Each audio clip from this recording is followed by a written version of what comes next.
world's large emerging market. Make investment choices as winning strategy. Come and grow with Jakarta, smart city, smart opportunities.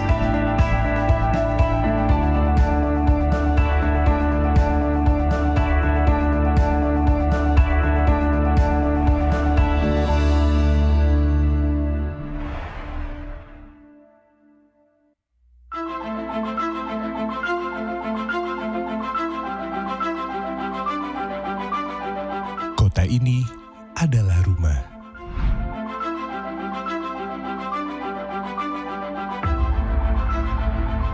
Jutaan cerita ada di sini.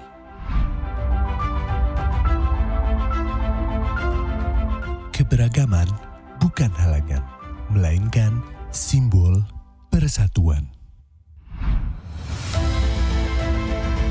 Semua warga setara. Ruang ketiga hadir di setiap sudutnya. Tempat interaksi warga tanpa memandang siapa mereka. Setiap langkah jadi pengalaman. Artistik, unik, megah. Semua itu dibangun dengan semangat kolaborasi. Bersama warga membangun wajah baru Jakarta yang lebih baik.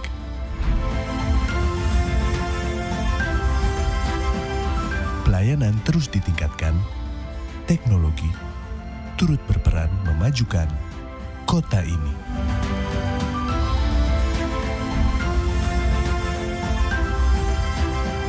Kondisi pandemi makin menguatkan solidaritas. Berbagai kolaborasi hadir untuk meringankan beban sesama. Semua unsur dilibatkan dari warga untuk warga. Dengan kolaborasi, bersama membangun Jakarta dan membahagiakan warganya. Selamat datang di Kota Kolaborasi, Kota Jakarta.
Improving quality of public services is a monumental aspect of administrative and bureaucratic reforms, for it will contribute to the achievement of the Sustainable Development Goals. The Jakarta Investment and One-Stop Integrated Service Department, or better known as PTSP Jakarta, is a newly established government organization that started in 2015. PTSP Jakarta provides integrated solutions for managing investment, licensing, and non-licensing in the capital city of Jakarta.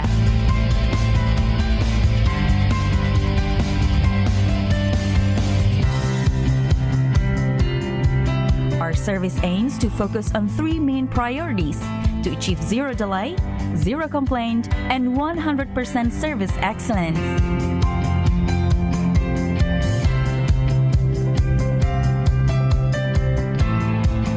Thus, we provide the citizens with an innovative multi-channels public service approach. To make PTSP's presence more accessible, our services are spread in 316 points.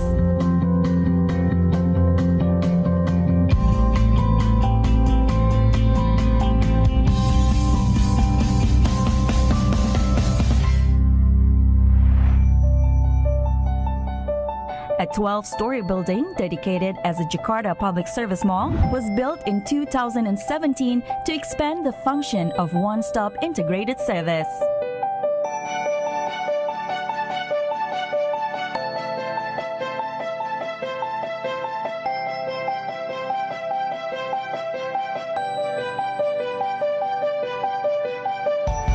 The mall integrates 19 public service units from private sector and government agencies of both Jakarta and central government into one place, becoming a comprehensive one-stop place providing 330 services. Prioritizing the use of information system and communication to accelerate our services. Managing customer inquiries with quick response, and providing reliable and suitable for working and public facilities.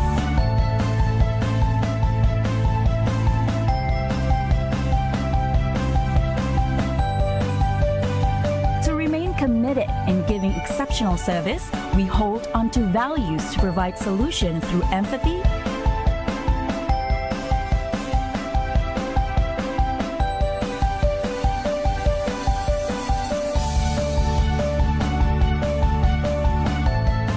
decisive,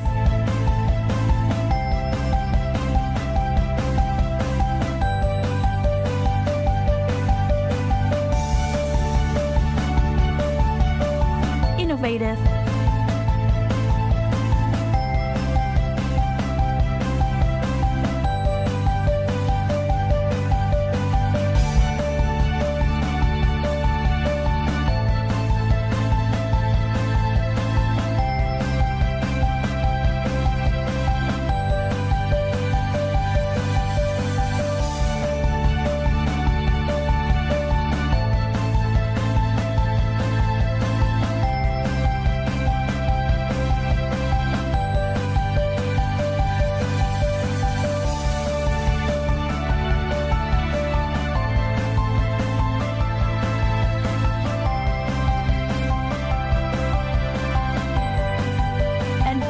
manners.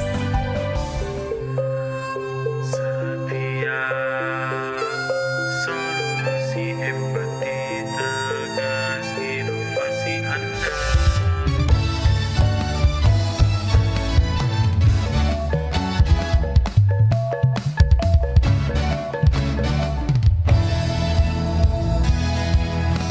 Setiap solusi empati tegas inovasi Anda.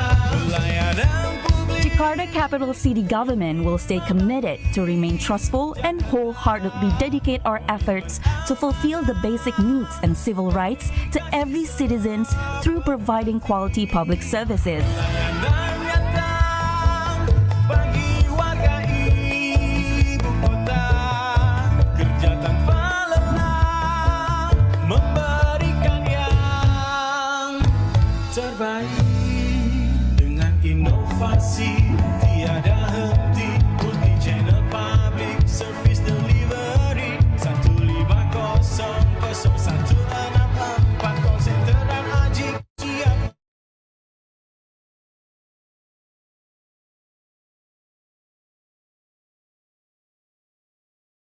Work with full dedication in order to realize our commitment as the licensing solution for Jakarta citizens. Dengan inovasi tiada henti, multi channel public service delivery 1500164 call center dan ajik siap melayani. Come and grow with Jakarta, smart city, smart opportunities.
Kami bertumbuh bersama Jakarta, berkomitmen terus memberikan hanya yang terbaik, serta menghadirkan kesejahteraan bagi masyarakat Jakarta.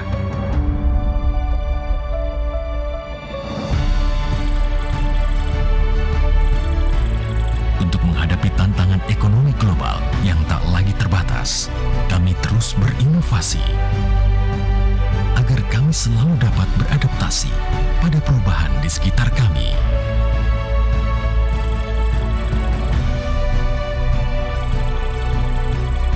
Berbagai layanan kebutuhan pun telah kami hadirkan untuk melayani seluruh lapisan masyarakat, dan kami tidak pernah berhenti untuk selalu mengabdi.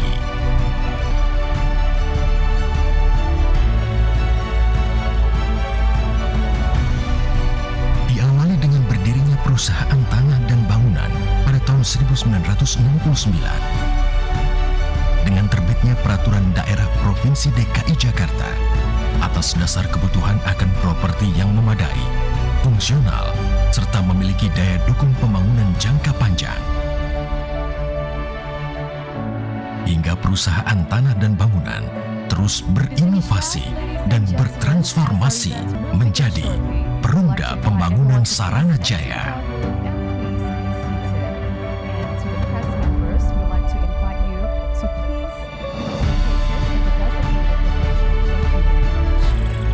Kini kami semakin yakin untuk menjadi perusahaan yang selalu berinovasi dalam mempertahankan eksistensi di bidang pembangunan yang ada di Jakarta,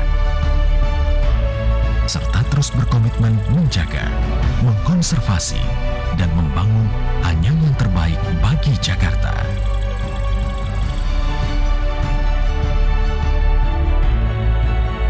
Berbagai layanan dan kebutuhan properti pun telah kami hadirkan. Dari Anda memulai pagi hingga Anda menutup hari.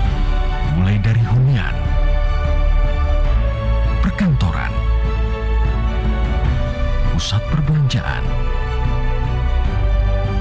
fasilitas umum, hingga perhotelan.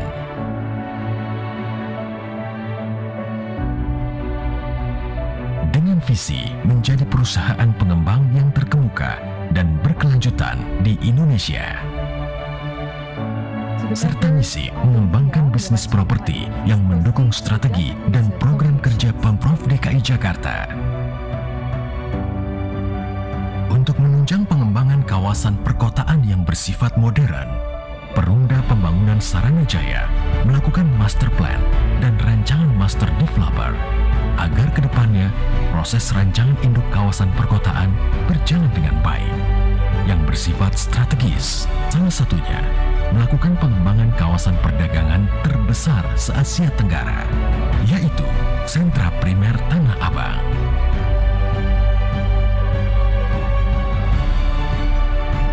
Dengan terus melakukan inovasi yang berkelanjutan, kami menembus batas.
and gentlemen, Assalamualaikum warahmatullahi wabarakatuh.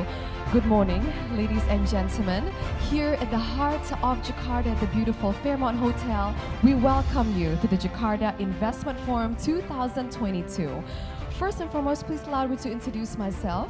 My name is Amelia Yahya, and I'll be your host for today. I'm so incredibly honored, so very happy to be here, to be a part of this incredible event, especially with a crowd of your caliber.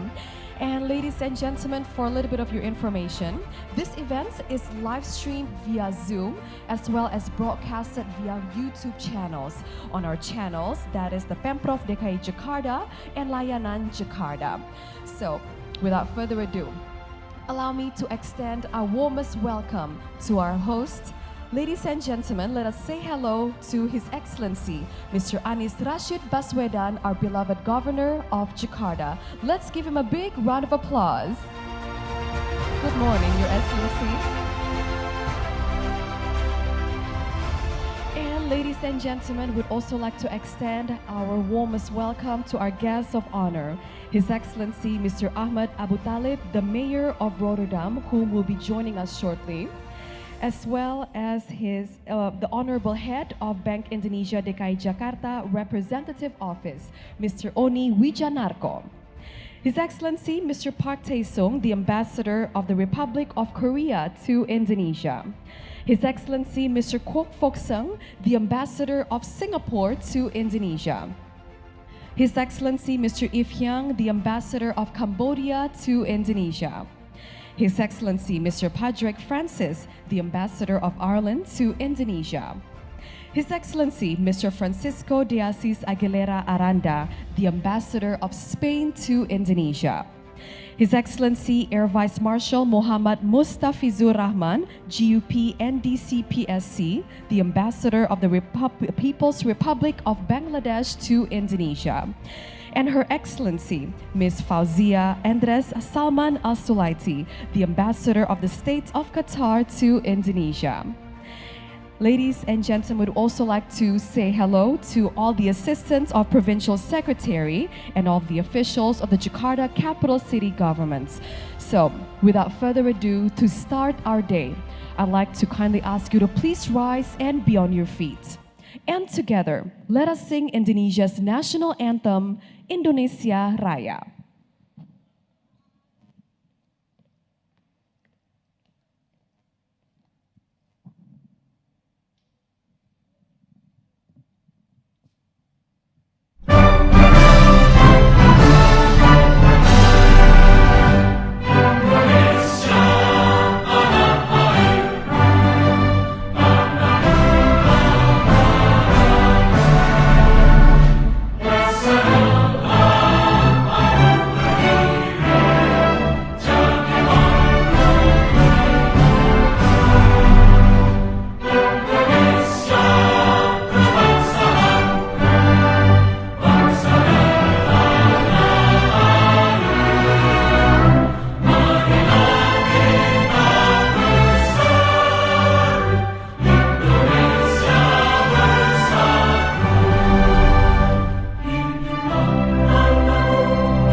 You may now be seated.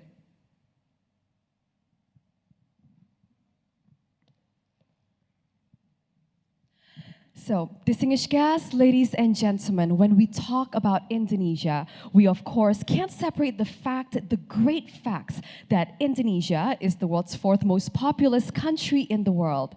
We are the third largest democracy in the world. We're also the third largest island nation. And of course, we're the largest economy in Southeast Asia. So of course, you can imagine how vibrant, how colorful, and how exciting our capital city is, beautiful Jakarta. And now please allow me to show you a glimpse of our cultural gem, and that is our beautiful cultural heritage and cultural beauty through tarian ondel-ondel, or the ondel-ondel dance. And now allow me to tell you a little bit about these ondel-ondels. Ladies and gentlemen, they're known as the mascots of our capital city, and they're very mischievous.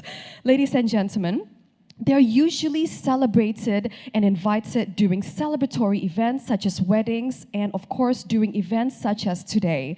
And in the past, they are made to represent the ancestors to ward off bad spirits, evil spirits, as well as harm. But in today's age, we have had them evolved as a valued entertainment as well as cultural icon. So, without further ado, please allow me to present to you and invite the ondel-ondels.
How lively and exciting was that performance? So, distinguished guests, ladies and gentlemen, as for now, allow me to deliver a little bit of information regarding today's background. So the Jakarta Investment Forum, it is an annual investment forum that is initiated by the Department for Investments and Integrated One-Stop Services Jakarta in collaboration with Bank Indonesia.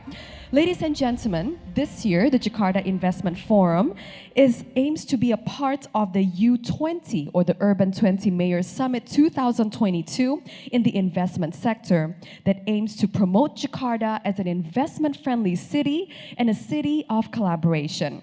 Ladies and gentlemen, so this event is intended to inform the public regarding Jakarta capital city government's strong commitment in climate change mitigation, as well as city transformation in becoming a sustainable and a livable city. We invite all city leaders along with stakeholders to participate in a very important and exclusive discussion, and that is investing in resilience.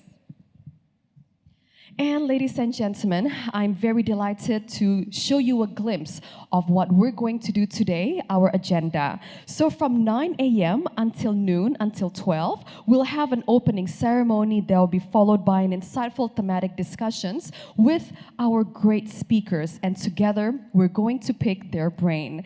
And by 12 lunchtime, we're going to have a short break and mingle with the great company that is around us. And by 1:30 until 2:45 p.m., we'll have a parallel thematic discussions, and followed from 2:45 until 4 p.m. we'll have a thematic discussions in collaboration with the British Embassy here in Jakarta, and from 1:30 until 3 p.m. we'll have a one-on-one meeting and networking session, and last but not least, by 3:55 p.m. we're going to have a closing ceremony and drop the anchor message of this forum. And ladies and gentlemen, on behalf of our dearest hosts and our organizers, please allow us to extend our profound gratitude and sincere thanks to everyone for your participation and for your attendance here today. So to start, ladies and gentlemen, let us give a big round of applause for Jakarta and for everyone here.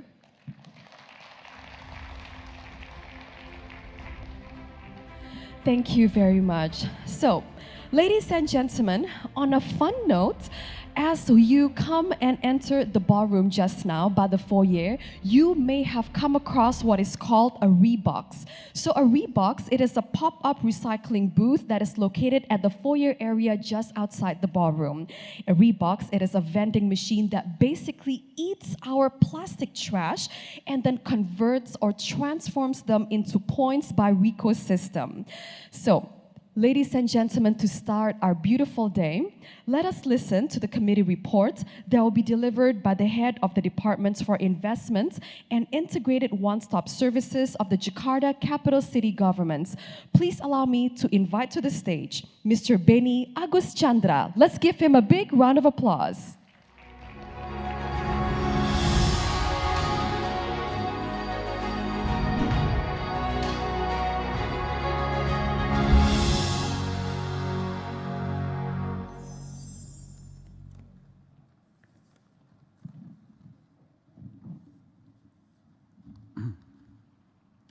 Assalamualaikum warahmatullahi wabarakatuh.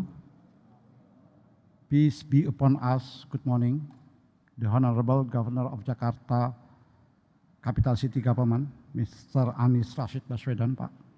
All distinguished panelists, speaker, investor, and participant, Excellency, colleagues, ladies and gentlemen.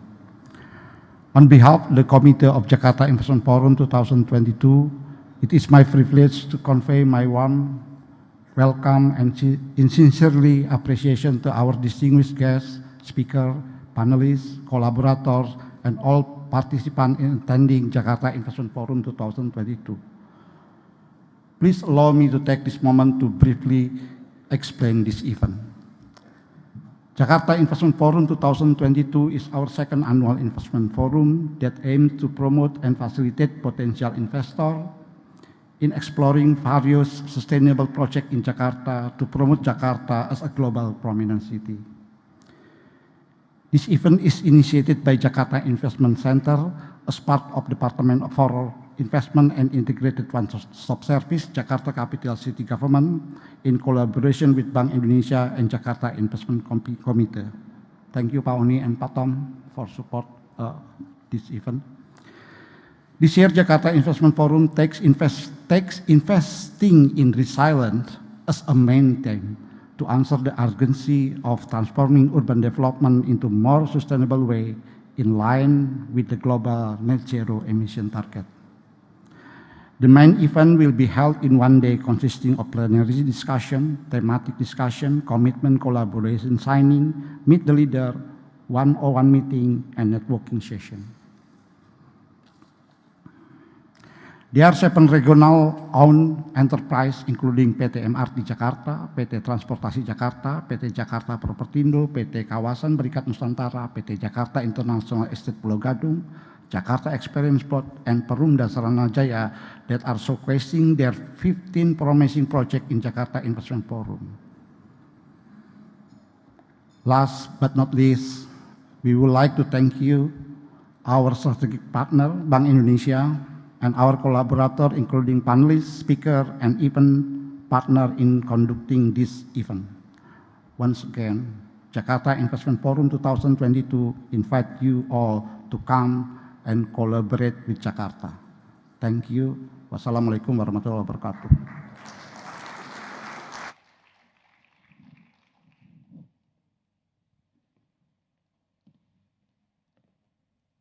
Thank you very much, Pak Beni, for the great insights and the remarks. And distinguished guests, ladies and gentlemen, before we reach the peak and the highlights of today's forum, that is the welcoming remarks from His Excellency Mr. Anies Rashid Baswedan, our beloved Governor of Jakarta.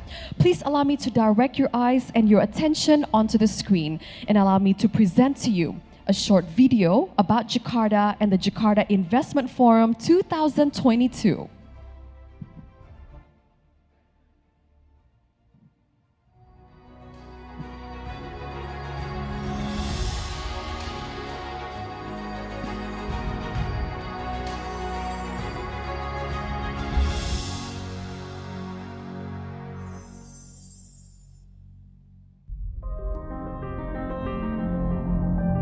Our world is on a fast track to catastrophe.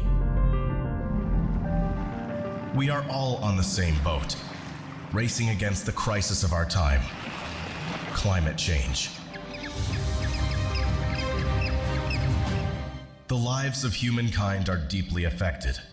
The water we drink, the food on our plate, the clean air we breathe. It might be luxury goods for our children by then. So, where do we stand?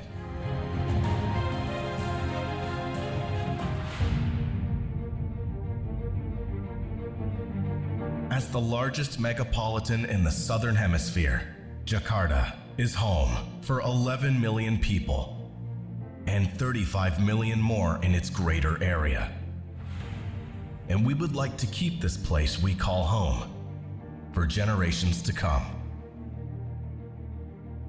Let's talk about 20, 30 years from now. How do we make an impact to help the world? Jakarta is shifting toward sustainable development, talking our path not only as an economic center, but also as pioneer for green innovation. Translating the Paris Agreement and COP26 into action, Jakarta has set an ambitious goal to reach net zero emission by 2050, integrating public transport, electrifying public buses, expanding green spaces,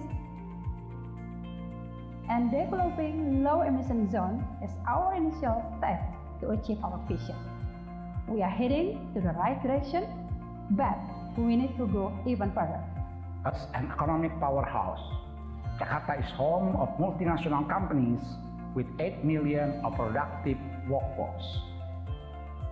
Our investment continue to grow positively in the post-pandemic. Aligned with our regional low-carbon development plan, we present to you Jakarta Investment Forum 2022. We proudly present to you Jakarta Investment Forum 2022, Investing in Resilience. Bringing you opportunities to participate in building a better Jakarta through several curated projects. From the heart of Jakarta capital city, meet our experts and policymakers to discuss the current investment climate development. Build a network and find your business partners here in Jakarta Investment Forum. Be a part of a more sustainable and livable Jakarta. Time is running out. Our world is calling for our concrete action, and we need to act now. Let's come and join investing in resilience with Jakarta.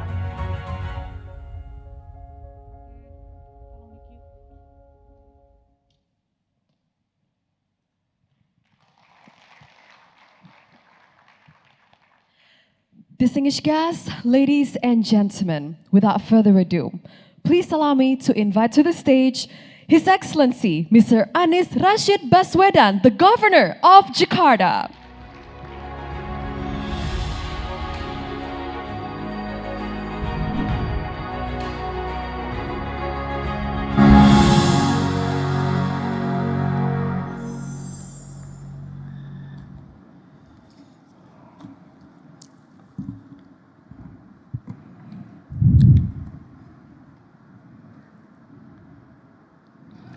Excellencies, ambassadors, representatives of friendly countries who are participating in this forum,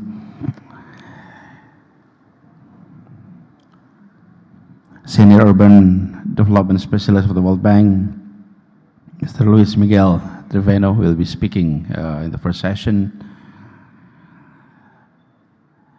Excellency, the head of the World Bank, the head of the Bank of Indonesia, Jakarta Representative Office, Bapak Oni Wijanarko,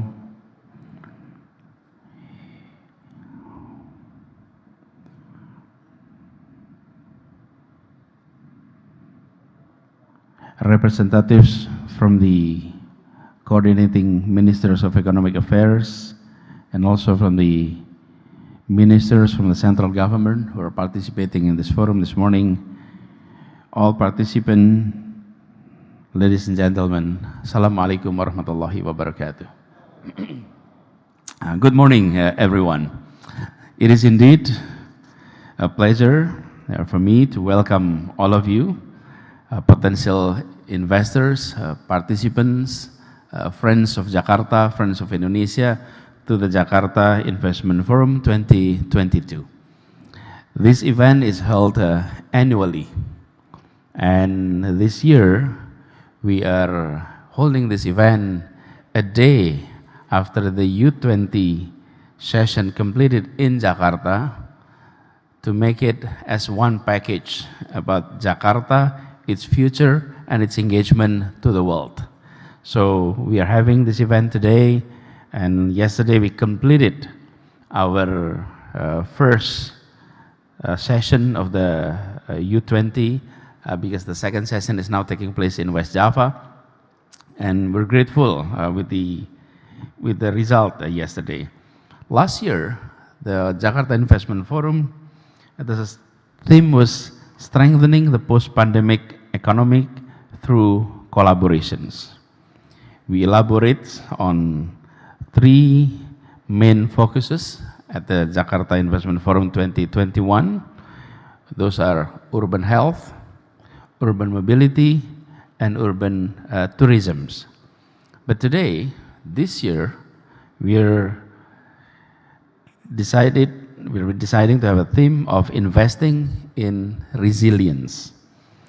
And we'd like to bring three thematic discussions by focusing on Jakarta's sustainable food system, waste management through circular economy, and three is public-private partnership for green investment.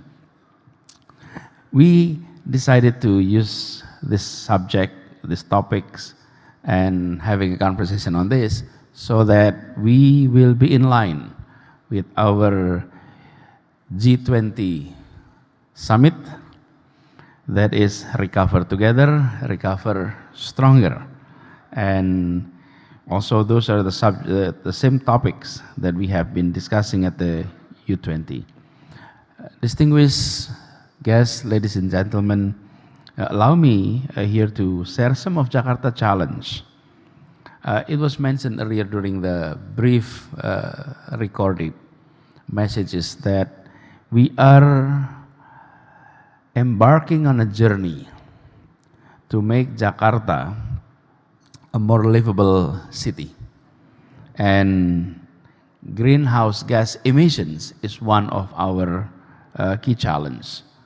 It was mentioned earlier that Jakarta is the largest megapolitan in the Southern Hemisphere, and we are also an area in which heavily populated, 11 million populations, 35 millions with the greater Jakarta. But what's also interesting, we are also the home of motorized vehicles. We have 13 million registered two-wheelers, and we have 3 million of registered four-wheelers. Although I must say, registered vehicles, some of them have left Jakarta, but they're still registered in Jakarta. So I would say the number is about equivalent, the number of people and the number of motorized vehicles. And that is a challenge. And therefore, Jakarta generates around 40,000 CO2 annually. We need to change. We cannot continue on doing this, and we have set a high standards. Number one, we want to have the greenhouse gas emission reductions by 30% in the year 2030. Today, we are in the year 2022, and we're grateful that we have achieved 26% out of 30% of our target. So we are ahead of that target. 8 more years to go, 4 more percent to go. So we are quite optimistic that by 2025, we would have achieved the target. So we are on the right track on achieving that ambitious target of net zero emissions by 2030. So how do we go about it? What have we done on that aspect? Allow me to share some of the concrete actions that Jakarta has been doing. One, we transform our way of looking at how city operates, how city develop, how people's mobility is being designed. And I will use the word mobility instead of transportations because that's a wider coverage. We're shifting that paradigm.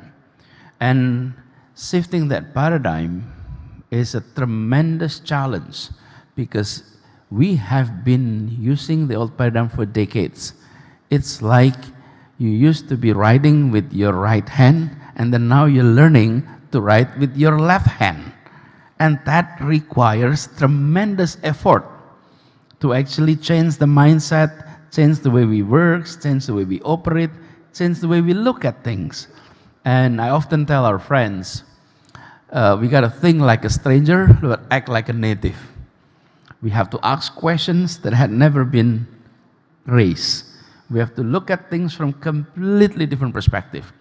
So often in many of our meetings, my job was not to give directions, but to give questions. And those questions need to be answered. And whenever we put the more why into the conversation, then we will have more answers, more creativity into the conversation. But if the leadership in the room was giving directions, we guarantee all the bureaucracy will be able to deliver completely, 100%, sometimes more, of the directions. But when it comes to questions, then we all have to think in a different way. So the more why, the more how being put into the table, the more change we are seeing. And that's how we approach Jakarta in the past 5 years.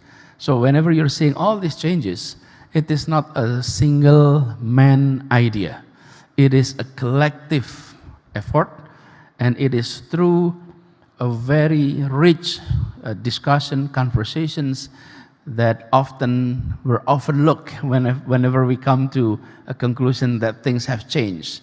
We often overlook the process of that. So what has been done include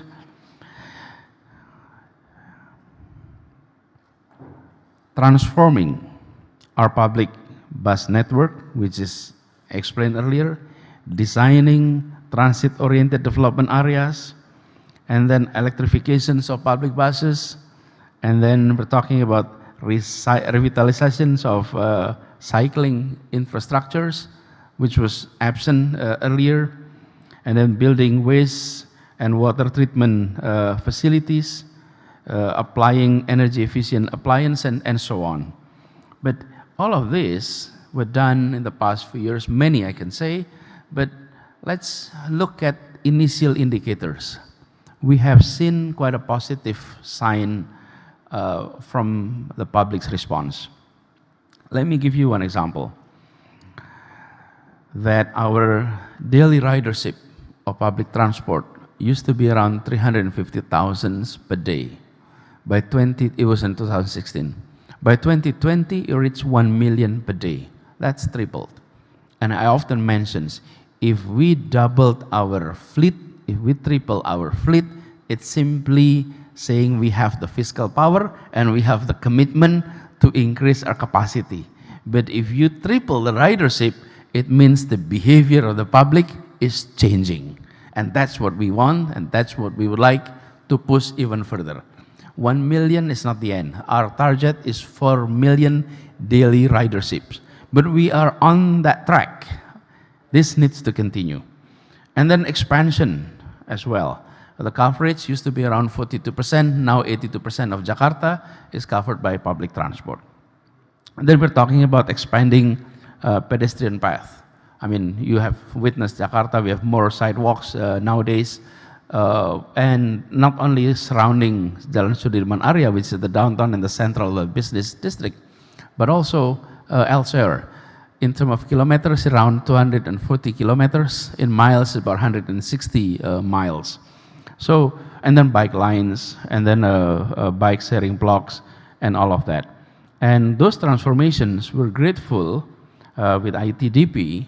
They have been doing assessment of cities, and they have concluded that Jakarta is a city that have the biggest leap in terms of transportation reform. So we were awarded the 2021 Sustainable Transport Award. In 2020, we were runner-up. In 2021, we're the number one. And then in 2022, we're not supposed to run again. So we got to wait. It's not that our public transport is the best in the world. No, they are measuring the delta. How much change you're making in a particular year. And that delta has shown Jakarta's commitment, not only from the city government, but also the response from the public in line with the transformation. So, and then we don't want to do it two steps in achieving the target of reductions of greenhouse gas emissions by moving people to public transport. We would like to moving the residents to public transport, and the public transport is a green public transport. That's why electrification is key. And we would like to push even further. So we hope by 2030, all buses operating in Jakarta will be electric buses by 2030. In 2025 and on, any new procurement of electric buses by the operators will be electric buses. Why 2025? It's because the preparedness in terms of the supply chain. The demand is here, we're ready, but the supply chain, the productions and all of that will take time. So, and then that's on the reduction of producers of greenhouse gas emissions. The other side is making sure our city is producing healthy air. And therefore, we are talking about improving our infrastructures for the open and green spaces. So we built no less than 370 parks, 29 urban forests, and planted large trees, not small trees, large trees, at the numbers of 140,000. So all of this being done, on the one hand, we try to sort of push down in terms of production of emissions. On the other hand, we are allowing ourselves to have more quality air being produced in our city. So the commitment is there. And that commitment has been translated as well into the development plan of 2023 to 2026. So that will continue because the governor will not be here forever. The chief of the investment board will not be here forever. We will be seeing rotations. However, we should not rely those changes into individuals. We have to institutionalize change. We're living in the modern world, and institution is key, and therefore we are institutionalizing those changes into the development plan that has been ratified, and that plan will continue on that path, on the transit-oriented development paradigm, and all the derivatives of that paradigm. And therefore, I would like to call for collaborations. This will not be able to be done only by government. The vision is there. We would like to build Jakarta with a more green-oriented, with more sustainable approach, and we would like to invite investors from private sectors, from governmental counterparts, from financial institutions globally to join us. Jakarta is a place there where transaction is massive. We contributed 17% of our economy, the Indonesian economy, and the business activity that is happening in our city is also very vibrant. We all see that. And with those changes, we're hoping that the future of Jakarta will reflect the kind of future city we would like to live for our children and the children of our children. And with that, I'm inviting partners, private sectors, governmentals, international communities to partners with us to work together in the investment on that area. And therefore, on this important event, we will be seeing some of the plans, some of the potential projects, some of the concrete works that have been started and will continue that would be of interest to many of you. And to our friends, ambassadors, representatives, we truly appreciate your participation today and would like to seek your assistance. Maybe any of the institutions within your country that may have relevance, may have interest to our visions, to our potential project, do invite them to come. And we're more than happy to have further conversations on all of this subject. So the objective from this forum is not simply about showing what we have done, but it is also about, and this is more about, what we are engaging, what we are embarking to the future, and the partnership that we would like to build. So the Jakarta Investment Forum should be a gateway for all of us to have the exchanges. And with us here is not only speakers, participants from the bureaucracy, but we have leaders of our state-owned enterprises who are here with us. I often said in government of Jakarta, we have two hands. On the one hand is the bureaucracy, on the other hand is the state-owned enterprises. Both were doing work for us. One is with following bureaucratic procedures, the other one is using commercial approach in order to achieve development agenda. So the agenda is the same, but the way we operate to achieve that is different. For transportations, we're using commercial approach so that we can partner with other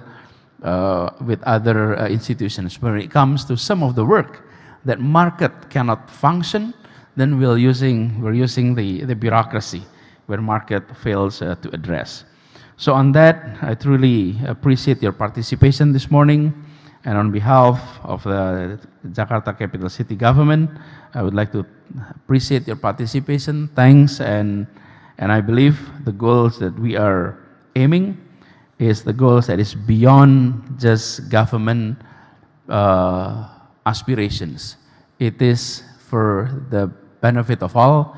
It is our contributions to the challenge of the humanity, and we hope that you will join our journey on this. Allow me then to officially open this Jakarta Investment Forum. Bismillahirrahmanirrahim. The Jakarta Investment Forum 2022 is now officially open. Thank you. Your Excellency, we would like to ask you to please remain on stage. And to join His Excellency on stage, please allow me to invite Mrs. Sri Haryati, the Assistant to the Provincial Secretary for Economy and Finance. Mr. Oni Wijanarko, the Executive Director of Bank Indonesia DKI Jakarta Representative Office. Mr. Thomas Lembong, the Jakarta Investment Committee. And Mr. Beni Agus Chandra, the Head of Department for Investments and Integrated One-Stop Services. Thank you very much, Ibu. Thank you, Bapak.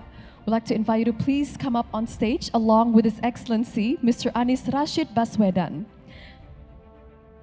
And gentlemen, Ibu, later on my count to officially launch the Jakarta Investment Forum, I'd like to invite everyone to please press the logo, the button that we see on the screen of the Jakarta Investment Forum. All right, ladies and gentlemen, here is to great success, to great opportunities, and for future endeavors to be successful, fruitful, and everlasting. Everyone, are we ready? All right. 3, 2, 1.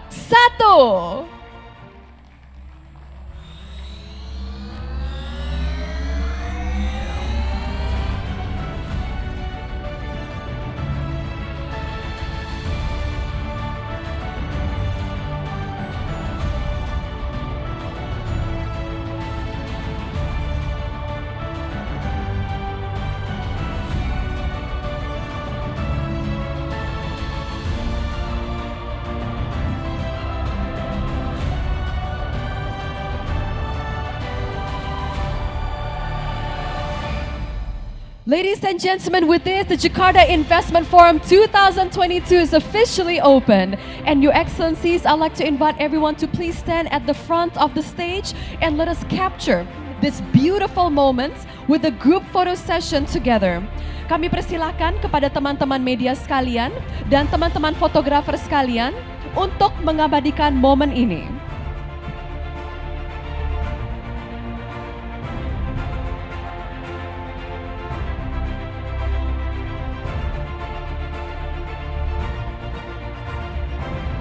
Terima kasih kami ucapkan kepada teman-teman media sekalian dan juga teman-teman fotografer untuk mengabadikan momen ini.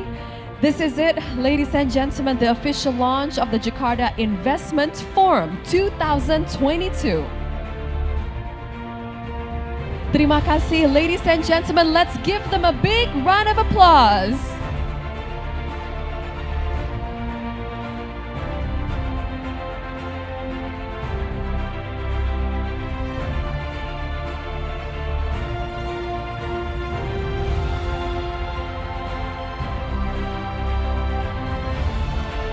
Ladies and gentlemen, we'd like to once again thank His Excellency, Mr. Anies Rashid Baswedan, our beloved Governor of Jakarta, as well as Mrs. Sri Haryati, the Assistant to the Provincial Secretary of Economy and Finance, Mr. Oni Wijanarko, the Executive Director of Bank Indonesia DKI Jakarta Representative Office, Mr. Thomas Lembong, the Jakarta Investment Committee, and of course, Mr. Beni Agus Chandra, the Head of Departments for Investment and Integrated One-Stop Services.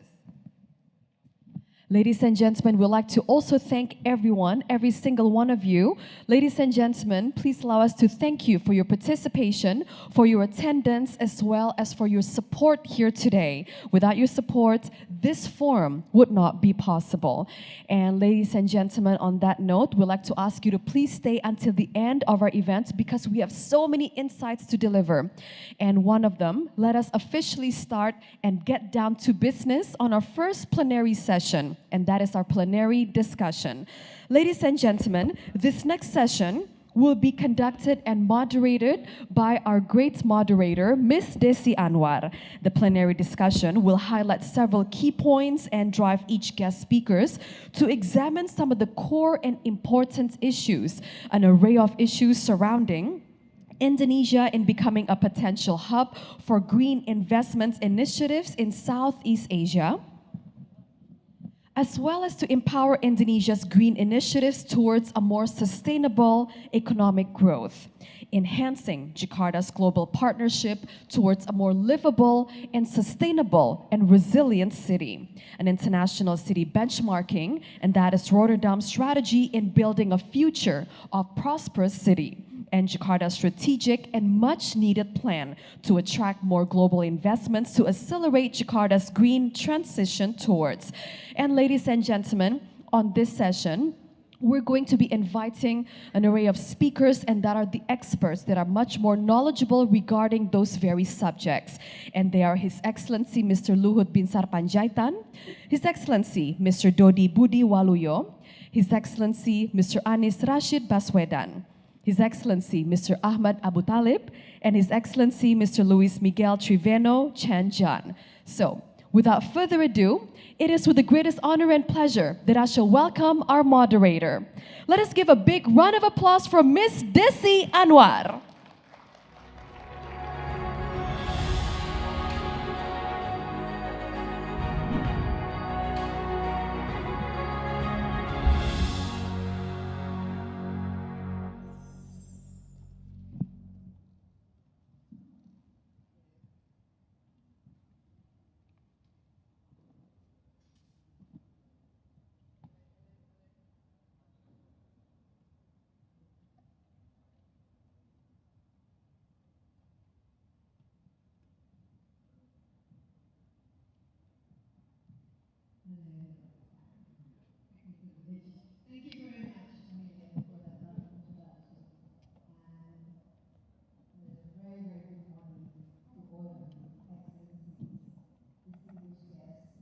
Ladies and gentlemen, my name is Desi Anwar. It's my greatest pleasure to be your moderator for this morning's session.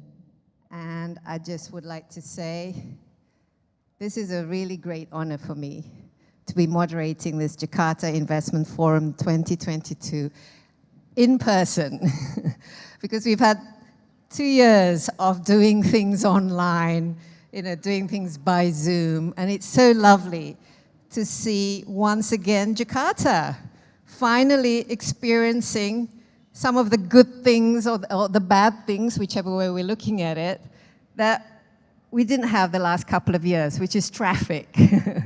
And so it's good to see that we can all gather here, and let's hope that the pandemic is well behind us. And I would also like to welcome our viewers who are doing it online. We can also see today's discussion. You can follow it online through Zoom, a virtual meeting, and it will be broadcast at the Pemprov DKI Jakarta YouTube channel and also Layanan Jakarta YouTube channel. And this morning's theme is investing in resilience. Of course, the questions that will come up, hopefully in this discussion, is what does it mean? What kind of investments do we need which will ensure our resilience? And we've seen in the videos earlier and also in the speeches by the governor that the global warming and the climate change having extremely negative impact on the planet and on us as societies, particularly in big cities. We've seen how fires rage throughout countries. We've seen floods. We've seen pollutions and drought. Therefore, we do need to make sure that our societies, our communities, and our people are resilient against these extreme weather challenges that will be with us even more. And we've seen the pandemic. The pandemic has actually caused major disasters. It's taken lives. It's creates big problems for our health system. We need to create resilient people who are healthy and people who are thriving. And we've also seen how the war in the Ukraine is producing energy crisis. And we need to make sure that we are no longer dependent on fossil fuels to power our energy. Therefore, we need investment in green energy, in renewable energy. And of course, the government mentioned about our targets of reducing emission, but we also have SDG targets, Sustainable Development Goal targets, where we have to ensure that all of us on this planet can live in an environment that is pollution-free. We have access to clean water. We have access to health and education. And for this, I think cities can be leaders to actually initiate all of these changes, of course, through green investment. And Amelia mentioned we have distinguished speakers joining us this morning. Let me just once again introduce who our panelists this morning are. We will have joining us through video Mr. Luhut Binsar Panjaitan. He is the Coordinating Minister for Maritime Affairs and Investment. And we will also have joining us online Deputy Governor of Bank Indonesia, Pak Dodi Budi Waluyo. And of course with us, Governor of Jakarta, Pak Anies Baswedan. And joining us all the way from the Netherlands, the Mayor of Rotterdam, Mr. Ahmed Abu Talib, a very big welcome to you. And last but not least, from the World Bank, Senior Urban Development Specialist of the World Bank. And before we start discussion, I would like to now show the remarks from our Coordinating Minister for Investment and Maritime Affairs, Luhut Panjaitan. And let's hope we can have him on the video. Good morning, ladies and gentlemen. First of all, I would like to convey congratulations and success for the Governor of DKI Jakarta and team in organizing the Jakarta Investment Forum 2022. I believe that investment is crucial for Indonesia to achieve its goal to be the fourth largest economy and Indonesia Maju 2045. And I also ensure the growth of every city, including Jakarta. Indonesia is the largest archipelagic country in the world. Its stretched for 3,977 miles and consisted of more than 17,500 islands from Sabang to Merauke and from Miangas to Pulau Rote. We are blessed with abundant natural resources and huge renewable energy potential. With a large and young workforce, and we are expected to enjoy our demographic dividend by 2030. It is our opportunity to build sustainable and productive generation. As we have entered September, COVID-19 is officially in Indonesia for more than 2 years. Thanks to all of our hard work, we have succeeded in suppressing the pandemic. The challenge do not stop there. The world is currently facing instability and uncertainty. The war between Russia and Ukraine have led to energy and food crisis in many parts of the world. Monetary fighting by the Fed also contribute to the world's slowing economy. Despite all of that, Indonesia's economy remains stable and is among the best in the world today. Distinguished guests, ladies and gentlemen, Indonesia has a target of net zero emission by 2060. The The government of Indonesia continuously working together to create greener industries and infrastructures. Greenport EV-based mass public transportation development has been a work in progress. However, electrification of passenger car is one of the crucial contributions to reduce pollution. With 8% yearly growth in the number of passenger cars, Indonesia is very keen to develop the electric vehicle ecosystem. As Indonesia has the highest nickel reserve for 21 million metric ton, copper for 20 million ton, bauxite for 1.2 billion ton, and cobalt for 0.6 million metric ton, it's our advantage to establish the downstream industry and not depend on export of raw materials anymore. So far, downstream processing has been carried out on nickel ore, which is processed into stainless steel materials, and later on we're going to see lithium battery producers in this country. And we are now working towards the development of the global EV market. Nickel ore will also be processed to become cathode or EV battery, like I mentioned earlier. Effort to downstream production will also be carried out on various other Indonesian main export products. Next, ladies and gentlemen, North Kalimantan will act as a new game changer as downstream process for petrochemical and EV supply chain take place. Several investors already invest in North Kalimantan due to the available commodities, the large land area and the river that has the potential to become a hydropower plant. We are aware that climate change is becoming more imminent, and with the existing carbon production commitments, the global temperatures will still increase, and based on the COP26 Glasgow recommendation, we have to keep the temperature rise does not exceed 1.5 degrees Celsius. Indonesia's commitment to climate change mitigation is reinforced by formulation of several policies. Indonesia has set the target for emission reduction and net zero emission by 2060. To fulfill the target, we will gradually shift from coal-fired to renewable energy power plants. Asian Development Bank support the retiring 50% of the coal fleet energy transition mechanism pilots in Indonesia, the Philippines, and Vietnam.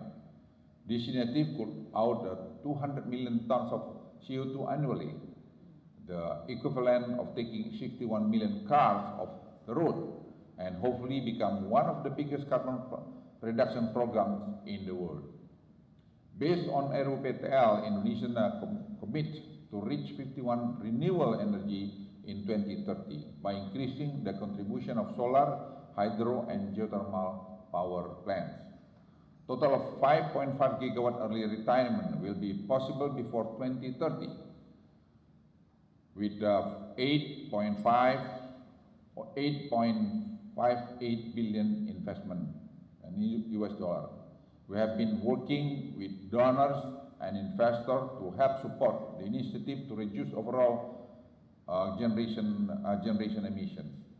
Along with the whole initiative, the government is formulating a carbon cap, trade and tax policy to curb the increase in greenhouse gas emissions and change the economic behaviors.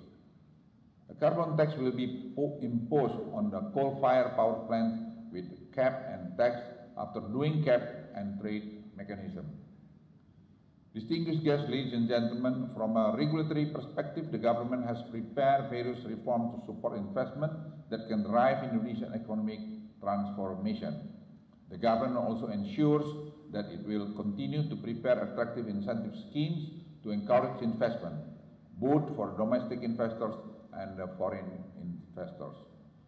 Current incentives offered include the tax holiday, ease of licensing, incentive for industrial estates, as well as prioritizing local content for the government procurement with a platform of national strategic projects.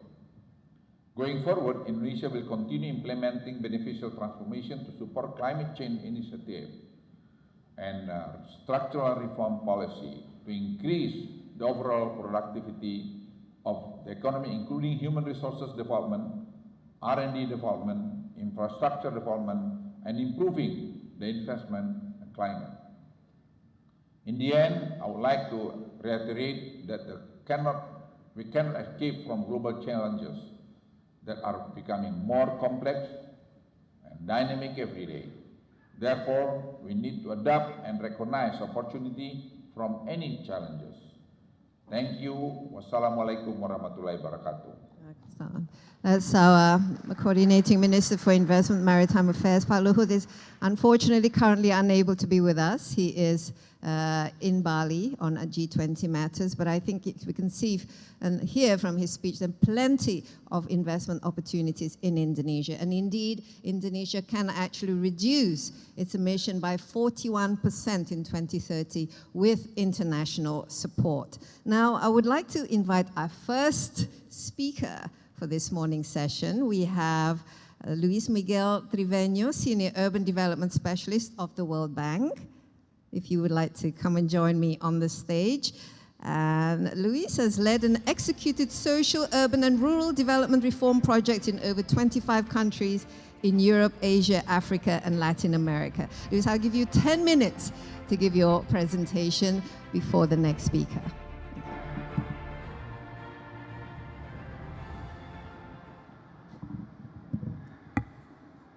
Good morning, everybody.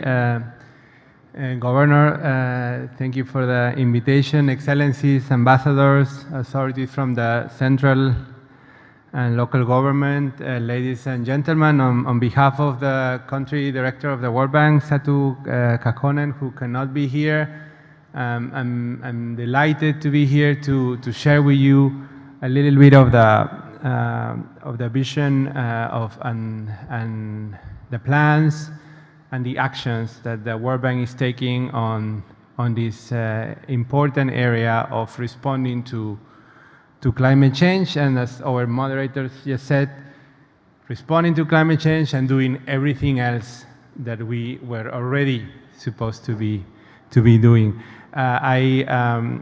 It was very interesting to see what the governor was telling us about changing the paradigm, changing the way we do things. And this is essentially at the core of what we are also doing at the World Bank. We have adopted this issue and embedded it in every single thing we are doing. We have now enforced our World Bank Climate Action Plan, and that essentially in practice is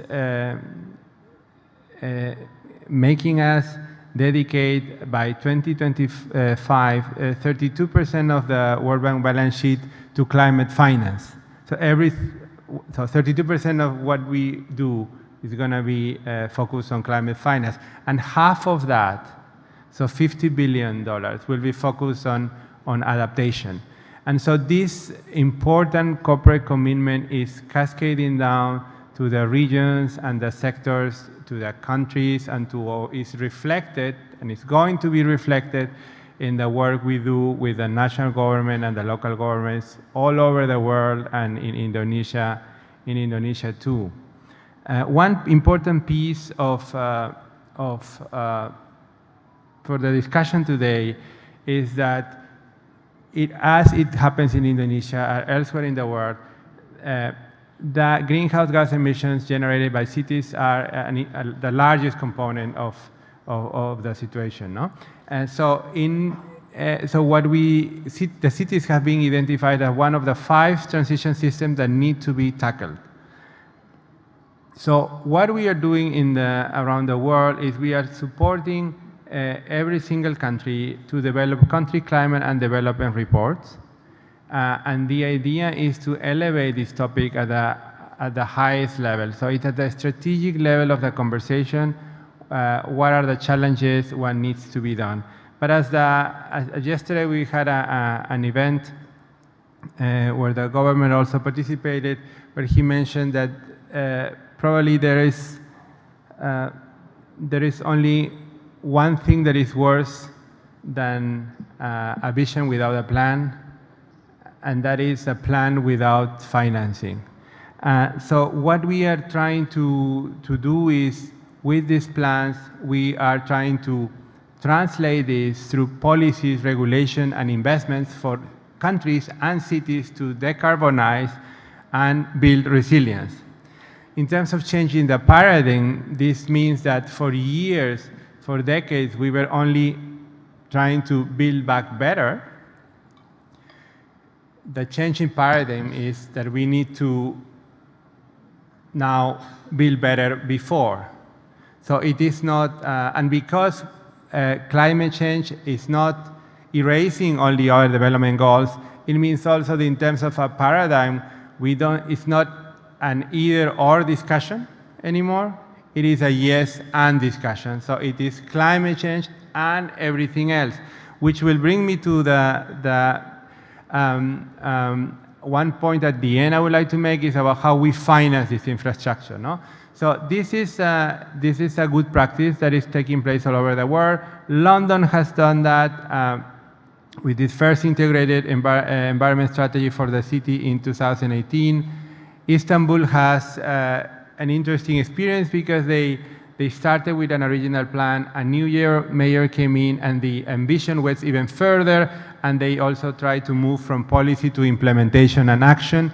Similar type of work we are doing with some of cities in different regions around the world, and the way it works is, while the most part that is seen is the financing aspect of this, there is a lot of work before on upstream analytics and knowledge, planning and strategy, and of course project preparation, and that the work of country teams here in all countries over the world is supported by our global GPs, and of course of the donors that partner with us, and global programs that innovate and create new solutions to address these issues. This is the case of the Philippines, for example, where we have been finishing a work along the similar lines, work in Kosovo.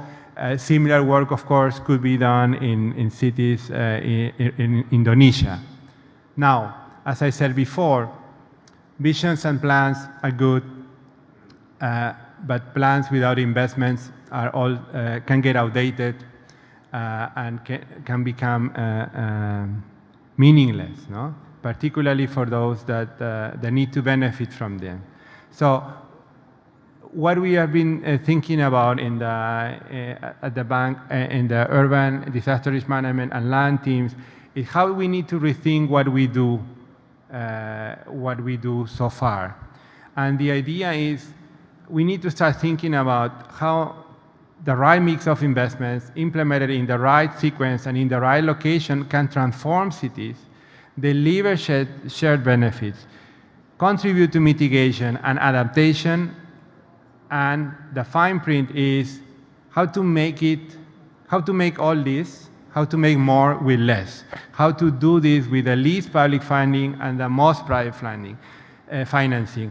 And the key here is to try to identify these critical pieces of infrastructure that could not only generate the change, mitigate, for example, the risk for natural hazards and also the effects of climate change, and at the same time create jobs, not only on the construction, but also on the regular economic activity. We have explored how can we make better, how can we design the new generation of revitalization of waterfronts, transport and recreation corridors, how can we do water-wise and future-proof places, and how can we even renovate and revitalize all town and downtown areas, not just for beautification, but to help cities do all these things that we were talking about, no? Mitigation, adaptation, and preparation for the next disaster. No? Exposure of natural hazards are still present, and climate effects are just compounding these risks. The economic benefit, the economic dividend of doing this is enormous. In the case of Australia, for example, just the urban renewal in the Green Square was able to do, on top of creating jobs, on top of creating a large movement of economic activity, was able to recycle 320 million liters of water and generate supply the families living in the around areas almost half of the water that they needed. No? There is, of course, a health dividend. There is, of course, an education attainment dividend of doing this. So the question is how to design this investment. But as I said before, the question is also how do we finance this investment. And one key aspect of the messages we have been hearing in the morning is that no one can do it alone. And no one was able to do it alone before. And the situation is even clearer now. And so lots of funding sources need to be combined, from national transfers to loans, maybe conditional loans. The cities that are better equipped could probably be more empowered to use more other financing instruments like land value capturing instruments.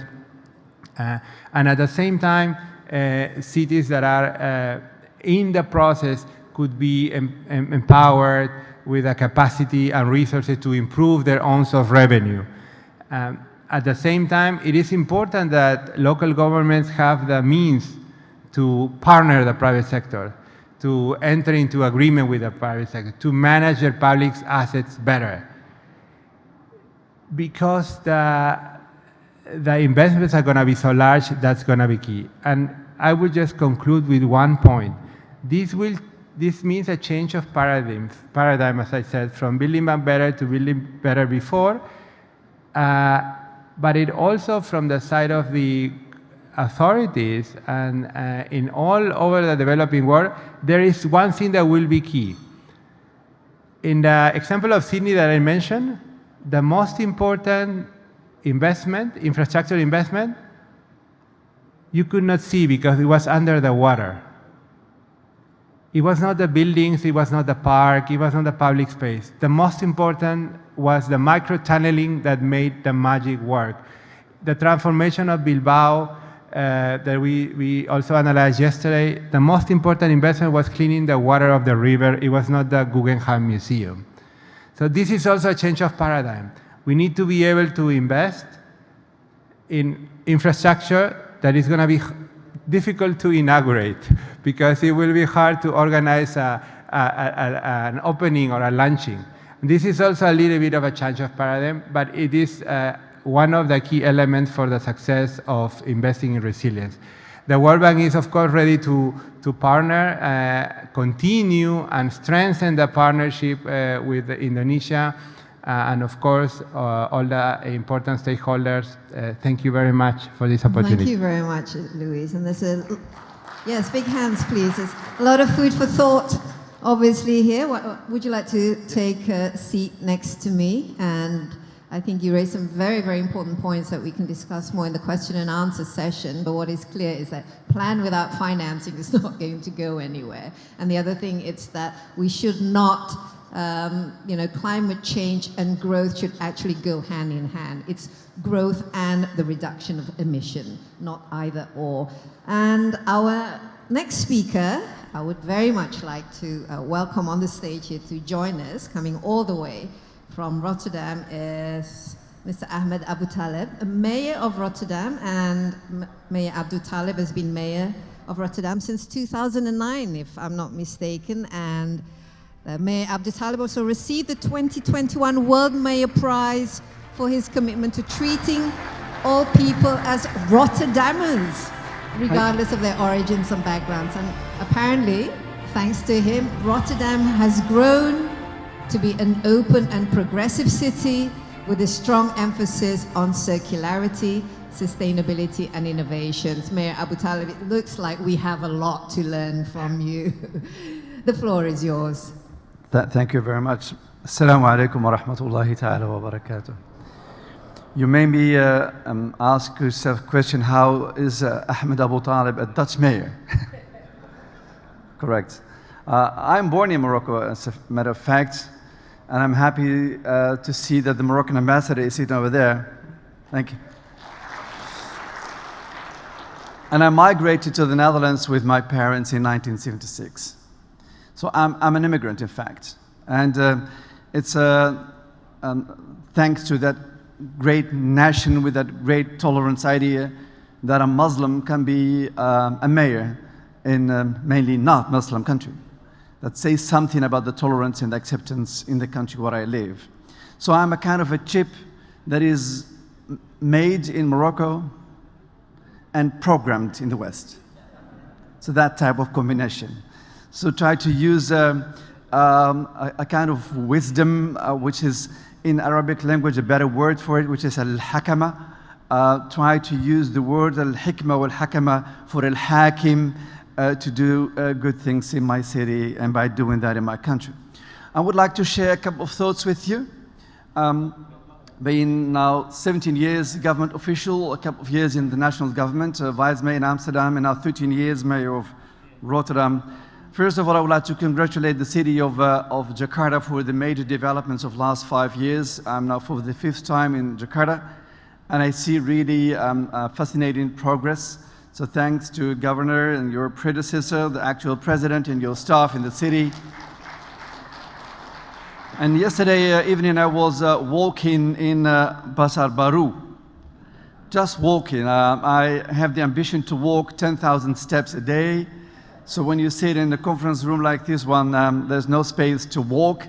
So we do that in the evening. I think that the management of this hotel can save a lot of energy if they reduce if they increase the temperature to 25 degrees. Please do, management, listen. The first principle that I would like to share with you was when I was a young official working with the Social Economic Council of the Netherlands, that is the most important government body, advisory body. I had a unique chairman who told me, Ahmed, go shopping in the market, and when you go to the market, you will see that it's a market, but there's always a government official to take care of the market. We call him or her the market master. So the only way for a market to function is that you need a market master. So government must be aware that if you ask the market to come in, that you need a market master. A market master who has the philosophy about how a society must function. Without having your own personal requirements, the market no idea what to do. And it's there what I think it starts, having a notion of what a government is. We governments own land, we have regulations, we have the law, and we can do things by organizing our own government systems. Second, the most effective thing is not going to say to a market, this is a piece of land, go do your thing, but it's also a matter of collaboration. Nowadays, in cities with scarce space, we invite developers to build high towers as residential places. But to reduce the movement of citizens from these towers to a school, to a working place, we need social things within the same building. For instance, a high tower with 100 floors, floor 1, 2, 3, 4 as a school. And floor 5 is a doctor, a nursing home, and whatever. So you need a combination of market and public institutions in one thing. That makes things difficult when it comes to financing, indeed. But I disagree with you that you can have a plan without financing, because we say for a good plan, there's always financing. A good plan. And I think that's really important to have that type of combination. And city of Rotterdam has a scarce land. We had to build tall buildings in combination with social functions. If there is a school there, we can eliminate that parents at 7 o'clock in the morning will leave the neighborhood to bring the kids 7 kilometers away to school. No, they go in the same tower to school. They need a doctor, it's there. They need a nursing home, it's there. A combination of functions, that's how we make a city really functioning in a way that is attractive, to reduce also the traffic, which is in major cities a huge thing. Then reducing resiliency, increasing resiliency, a lot of people talk about that in terms of physical aspects. And we in the Port of Rotterdam, we know everything about resiliency.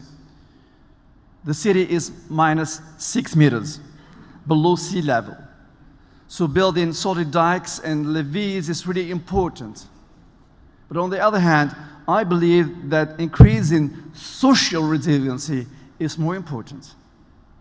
And that's another way of thinking about the city. A lot of rulers in cities think that we have to be roads first, cables, bridges, buildings to make a city attractive. That's wrong. People first. People first. Mother Nature gave us, as human beings all over the world, the same potential talent. That's fascinating. In the whole world, there is not a smart country compared to the other. We have in all world a fascinating curve with talents separation. The difference is, are we making this talent able to develop? And for that, we need one instrument: investing in people, investing in education. I remember once I think in my first year being mayor, that a councillor in the council said to me, "Mayor, you must bring more police, deploy more police. I'm responsible for policing, more police in a part of the city, in South." I said to him, "Yes, indeed, the crime rates are really worrying, but maybe we should start with bringing more quality to that neighborhood. Better schools, better cultural circumstances, better facilities for sporting." We invested there some 40 million euros in sport facilities, places where kids can play. To renew 35,000 houses, one way or another, 200,000 people are living there and working over there, and to stimulate that these people are going to work in the port. This is what I call social resiliency. It's not buildings, it's not cables and not bridges. That type of resiliency is following. First, people, social aspects, and then the investments in the physical infrastructure. And a small comment on the former speaker, it's really a lie to say that we can do more with less. We cannot do more with less. My mother, a simple human being, told me when she was baking bread, if you want to make more bread, you need more flour. And if you use more flour, you need more water. It's more flour, more water to make more bread. You cannot make more bread with less flour and less water. There is a book that's named How to Lie with Statistics. Read the book. And I was working with the National Office of the Netherlands, Statistics Netherlands. And I can tell you everything about how to lie with statistics. So it's really important to stick with the real observations for managers.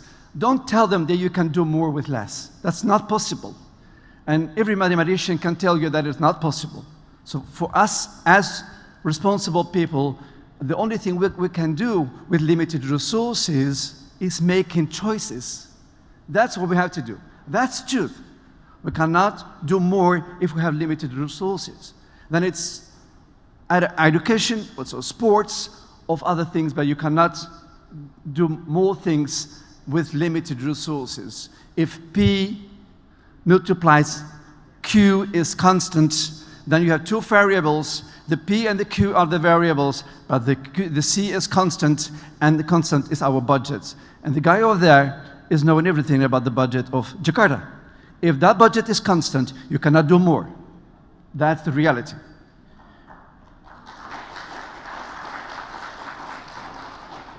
And then, an example. In 2007, we had the problem of the international banking. Big banks in the world were collapsing. So that shows that governments had to jump in to save the banks. I was in the government, we did that overnight. The government took 3 banks and 1 insurance company. We nationalized them. You know that. That means that working with capital of banks and developers is only possible if they make profit. the moment they don't make profits, it's there for the governments to collect the mess. 60 billion euros was needed to take these banks over and the insurance company. And the issue there was in our system that banks are financing the developers, and if the banks are not financing the developers, the housing construction stuck. And we have a lot of problems nowadays still related to that period because we did not construct enough houses those years. We need an additional 80,000 houses the coming years in my city and in my region. So we have understood that if you want to do that better in the future, is that you need to have a combination of governments that want to take risks, not only to say to developers, this is the land, go ahead, but to be also in the position to take risks. And taking risks mean participate also with budgets in construction projects. That's really important to do so. And then to make the city attractive, that's the pictures you see now. We had I don't see them on the screen. We decided recently to create 7 major green projects in the city for a number of reasons. To make the environment attractive for developers to come to build, to make the city attractive in terms of reducing heat stress for resiliency, and in the short term, to organize a bigger participation of our citizens. I will conclude, Madam Chair, saying that making a city is a joint effort.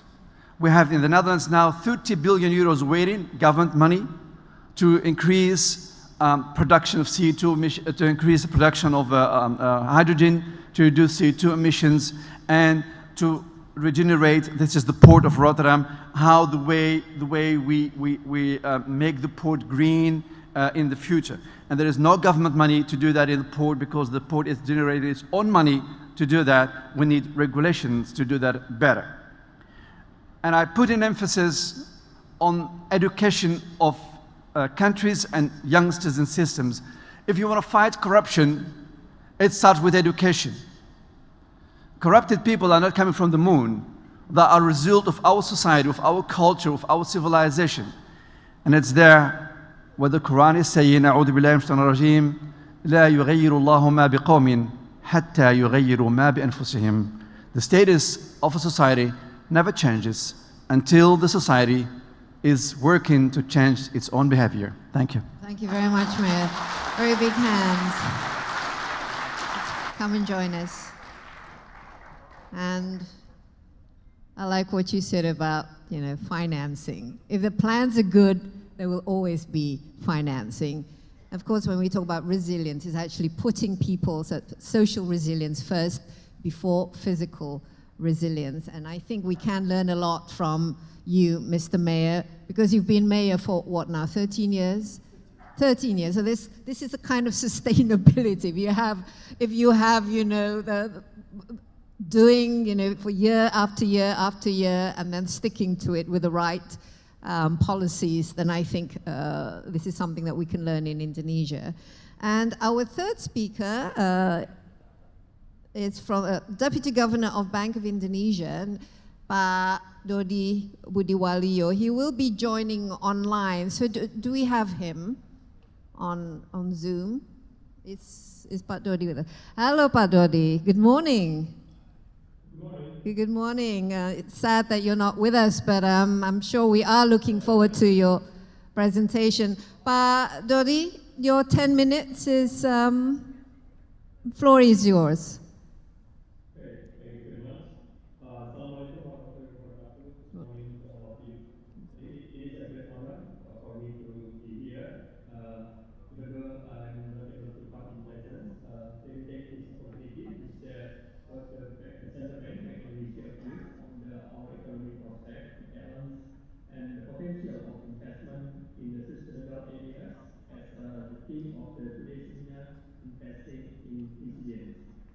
I think after the COVID-19 pandemic, the world is facing challenging situation from the economic perspective.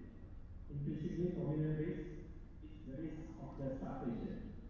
On the supply side, the ongoing war has caused the serious disruption on the global supply chain and also the food and supplies. As a result, I think we experience now a high price of the goods, especially food and energy prices. I think this is the highest over the last decade. And now for the demand side, the huge amount of the liquidity, the stimulus from the many countries during the pandemic at the end will, of course, hit on the prices. The main purpose, of course, to maintain the people's purchasing power. But then I think at the end, how we able to manage the pressure of the prices coming from the liquidity when the economy reopening. The basic problem of the too much liquidity, too much money chasing quickly goods. This, I think, pushed the global inflation to the highest level in decades. In response to inflationary pressures, the global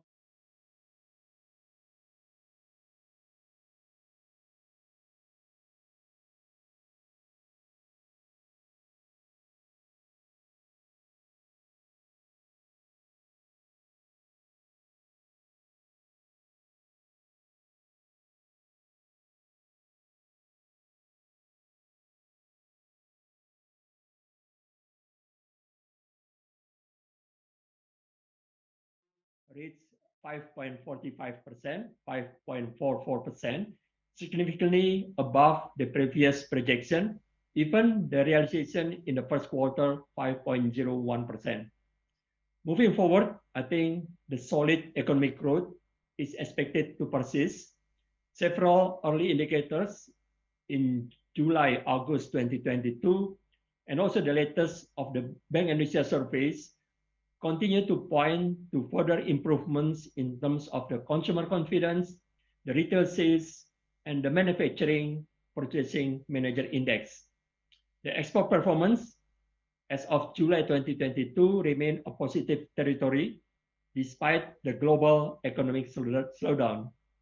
Bank Indonesia again projected for the growth 2022 will be a bias toward the upper bound of the range 4.5% until 5.3% projection. The headwind to the domestic economy comes from the soaring of the international food and energy prices, which is intensifying the inflationary pressures in our economy. The CPI in July 2022 recorded 4.94%. I think we are waiting the August CPI, which will come soon, probably in the few more minutes from the BPS for the inflation of August. Moving forward, I think pressures on the headline inflation are expected to increase on increased hike of the global energy and food prices, coupled with the supply gaps. Furthermore, the core inflation expectation could potentially increase due to the higher non-subsidies fuel prices and the volatile food inflation, together with intense inflationary pressures on the demand side.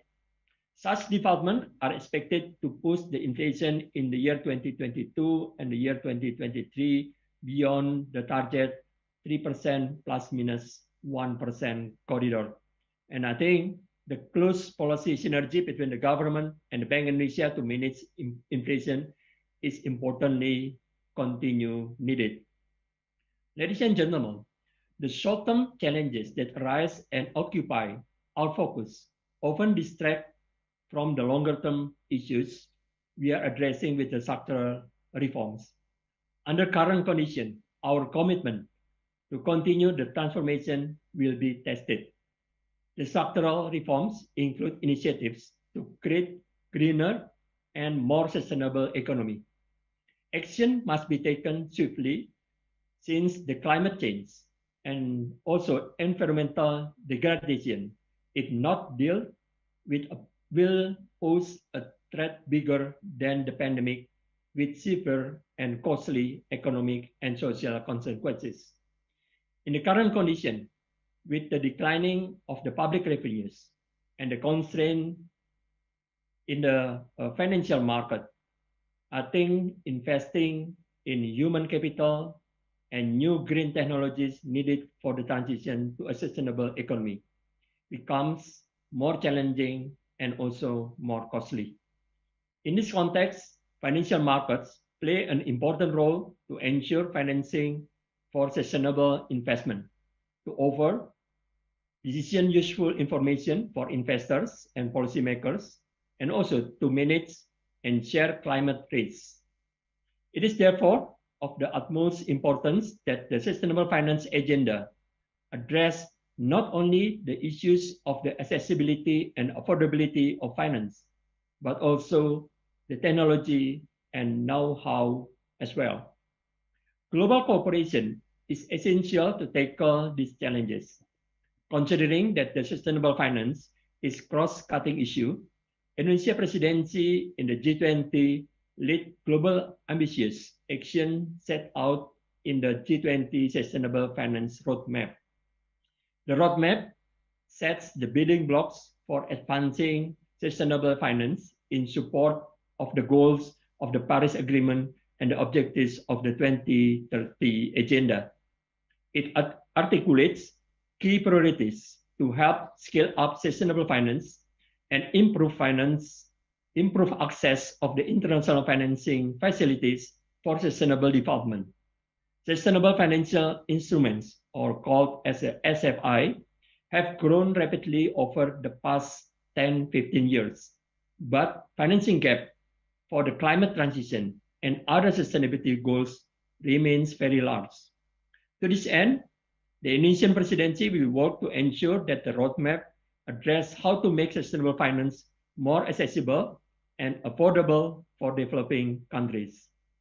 The Green Bond and ESG instrument, environmental, social, and governance instrument, are a good start towards sustainable investing, although need to be strengthened in terms of the implementation. Investors want its investment not only generate returns, but also to create a positive impact to the climate. There are three elements of the ESG: environmental, social, and governance. The three of which do not always go hand in hand, at least in the short term. Environmental aspect often conflict with the social aspect. For example, when the transition to a green economy has an impact on the incomes of the lower middle class.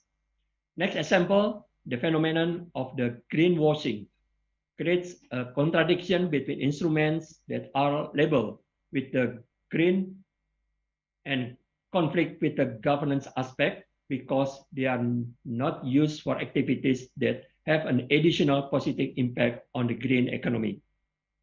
Despite facing many challenges, we remain optimistic that sustainable investing needs to be strengthened both in terms of the frameworks and also in terms of the implementation. The successful transition to a more sustainable global economy depends on the sustainable funding. For this reason, every possible way to strengthen sustainable investment needs to be carried out quickly and together, including through various discussions that at last may lead to consensus at the global level.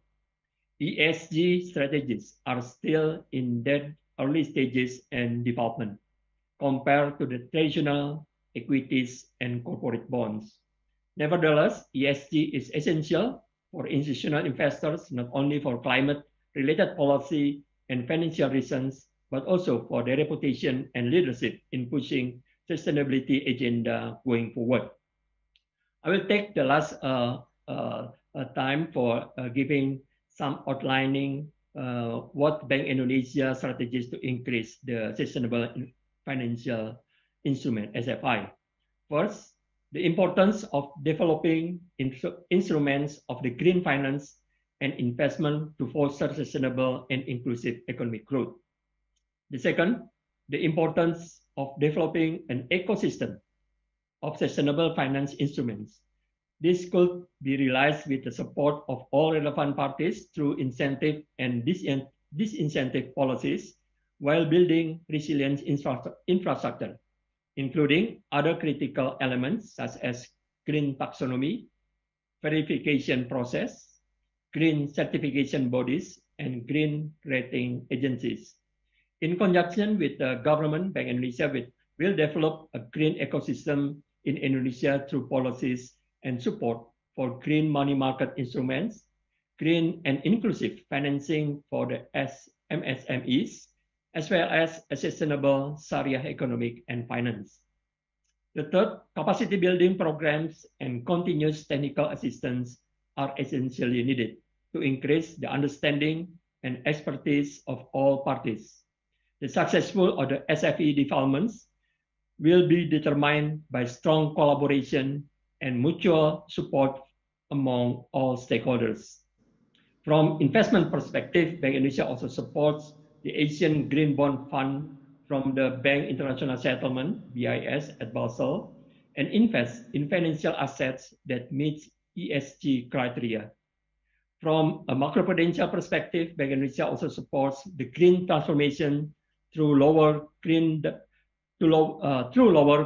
down payments for electric vehicles, and also special loan to value for the green dwellings.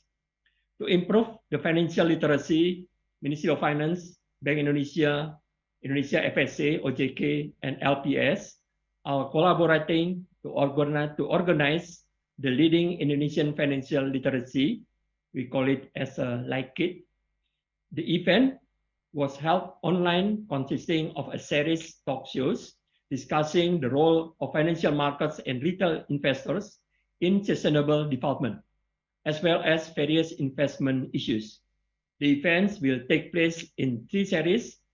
Public is given understanding of the role of retail investors, including young people, in supporting sustainable development, retail investment products in state securities, and capital markets products with the theme of the environmental, social, and governance and Sharia.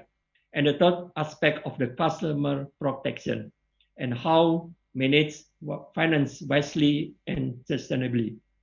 Like it is a form of a cooperation between authorities to encourage financial literacy, increase the retail investor base, and strengthen the development of the Indonesian financial sectors.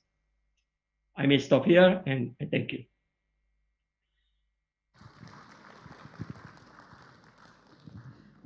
Thank you very much, Pak Dodi. And I understand that you can't stay with us for the question and answer session. So once again, thank you very much for your presentation. And we would like to say goodbye to you and wish you a very good day.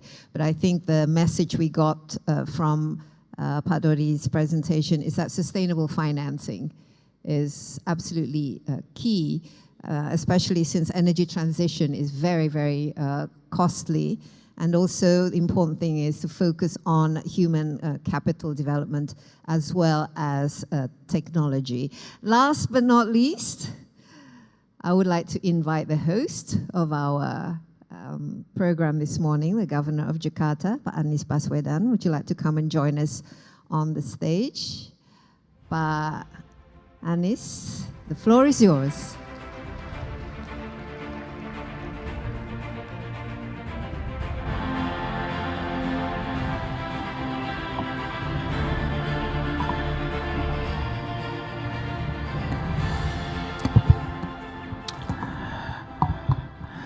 Thank you, Mbak Desi. Thank you for the great leadership in this session. Our fellow speakers and ladies and gentlemen, Assalamualaikum warahmatullahi wabarakatuh. Good morning to everyone. And I'm speaking again, but this time I will be talking more about what Jakarta have done and what we try to do in the futures and how we can perhaps collaborate together. And as I might also re-emphasize what Mayor Ahmad said earlier. I mean, as you know, we can learn a lot from him. I mean, he is the longest serving mayor in the history of Rotterdam. So no one beats him. 3 terms, so we can learn a lot. And as we often said here, what makes city a city is the people. even though the buildings were here, the structure were here, if the people have left the place, it's no longer called a city, and it's the people. And I think that's the core. And if I may re-emphasize on the importance of that. And that's also same paradigm that we are adopting when it comes to Jakarta. When it comes to our city, am I able to use this device? Okay, good. So the pictures we're showing here is just an example of what is in our mind when we are transforming Jakarta. Why we're doing all of that?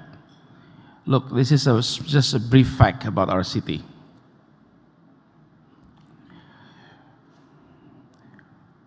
We contributed 17% of the national economy. We have 3.5 million cars, 16 million motorcycles, and then the area is only 600 kilometers square.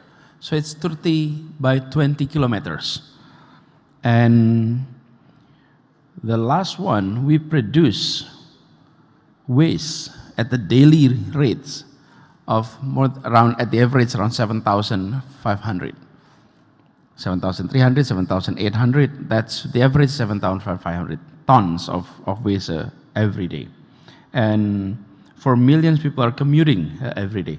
So you can imagine, this is the place in which people come, work in the economy, make money, go back home, enjoy life, and then have their experience in between.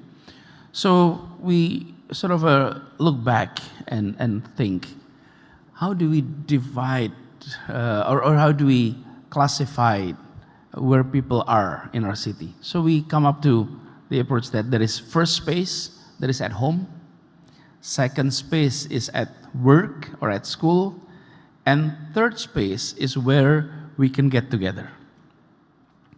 The question is, where is that third space? Malls. People don't go to parks. Why? Because the park was not developed. The park was garden, not park. In Bahasa Indonesia, both are the same, taman. In English, it's park and garden. In major city, we have parks, but not garden. So we converted garden into parks by, get rid of all these signs. Dilarang menginjak rumput. Do not step on the grass. Do not step on the grass. And it converted. Why? So the people get together. So the third space is our objective when we create infrastructure. Why? So that people can experience the city. We left our home, taking our private cars, our private vehicles, reaching the office. We get to the parking lot, and the parking lot was so spacious and so cheap, so that everyone is taking the cars, and then there's no interactions except with your coworkers. In between, there's nothing. So major infrastructures that was built, not for the sake of infrastructures, but it's for the sake of transforming our society to be a city in which the citizens were interacting. The citizens were feeling that this is a place where we live together. Not just we live in the same city called Jakarta, but we're interacting one another. So look at these pictures. This used to be road completely for vehicles, and it is converted into pedestrian. And when it comes to pedestrian, immediately you address one challenge that Jakarta has been having for many years. Jakarta is a segregated city without we realizing it. There are those who live in the kampung, and there are those who live in the complex. And it shows different socioeconomic status. Wherever we go, we can see how people were being treated.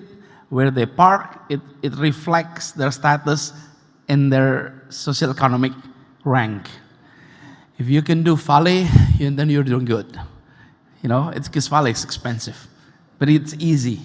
And then, or you can park. If you ride a car, you park near the place. If you ride motorcycles, the parking is a bit far away. One day I was riding a motorcycle and I entered a hotel, And when it comes to the lobby, the security stopped the motorcycles and said, no, motorcycles cannot come through the lobby. So, okay, if the motorcycle, so I take off my helmet and then walk. Oh, sorry, Pak Anies. What's the difference? It doesn't matter whether this is Anies or someone else. It's just simply because you're saying you cannot, the motorcycles, we're not allowed to go. We have been living in this type of segregation for so many years that we didn't think this as a problem. We overlook this and we take it as granted that Jakarta is Jakarta, we enjoy life. No, this is a problem. And therefore, when we're talking about unity, then we're talking about something abstract in the conceptual framework. We are translating that unity into action, into concrete work. By how? By building infrastructures that promote the feeling of unity. Why that's matter for business? I'll tell you later why that matters for business. So we built this street. Here, anyone can walk, and it doesn't say there is a lane for the rich, there is a lane for the poor. It doesn't matter. You can walk together, you can blend together, you can enjoy the old city together. Same thing with sidewalk in the Sudirman Street. For decades, if you are in the Sudirman Street, you must work in that place. And you must be part of the business community. If you're not part of the business community and the elite business community, you're not coming to Sudirman Street. That's a very privileged street. Build sidewalks, 8 meters wide, being protested, and we go forward. We ignore the protest at the beginning. The 8 meters wide sidewalks. Now, anyone can come there, anyone can walk there, and I guarantee there are many families who come there, and I've seen that. I've met many, not coming from Jakarta, from the surrounding of Jakarta, taking their kids, and they told us stories about, wow, Pa, we're enjoying this place now, good. And I imagine many of them, perhaps, of these parents telling their kids, kids, you study well, you work hard, so that one day you will be able to work in this one of the building in this place. That's dream. It's become something concrete. You know, I can be part of this. So the idea of building this infrastructure is not simply about the infrastructure itself. There is sociological purpose in mind. Public transport. Why do we build public transport? Why do we need to reach everywhere in the city? I'll show you some of the achievement, but it's not about the statistics what matters. 82% of the citizens who are within walking distance to public transport. It is not about the 82% near public transport and the 91% of citizens now within walking distance to the public parks. It is not about making sure that they can go anywhere.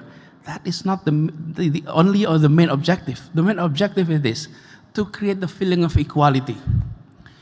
When you are riding public transport, you will stand in the same line, you will sit on the same chair, you will be in the same cars. It doesn't matter who you are in the society. You can be the CEO, you can be jobless individuals, and you can stand on the same place. You can enjoy the same facility. It's called equal treatment. And that's what makes us feeling together. Because the city is providing infrastructures for everyone. If you go to the airport, most of us here will be able to use the business lounge. We're fortunate to have that privilege. But if you use public transport, there is no business lounge. There is no special treatment. Be it the president, be it the governor, be it the minister, be it the CEO, you will have equal. Same thing when you go to parks. It is a measure, it is an instrument to create the feeling of unity, the feeling of equality, and furthermore, the feeling of justice. Now, why that is important for business and why that is important for sustainability of the city. What we'd like to see is stability that is based on concrete works, not pseudo stability. Indonesia used to have stability during the New Order, when the regime at that time, the New Order regime, was in power. We had stability, but it was called pseudo stability. We are together because we were forced to be together.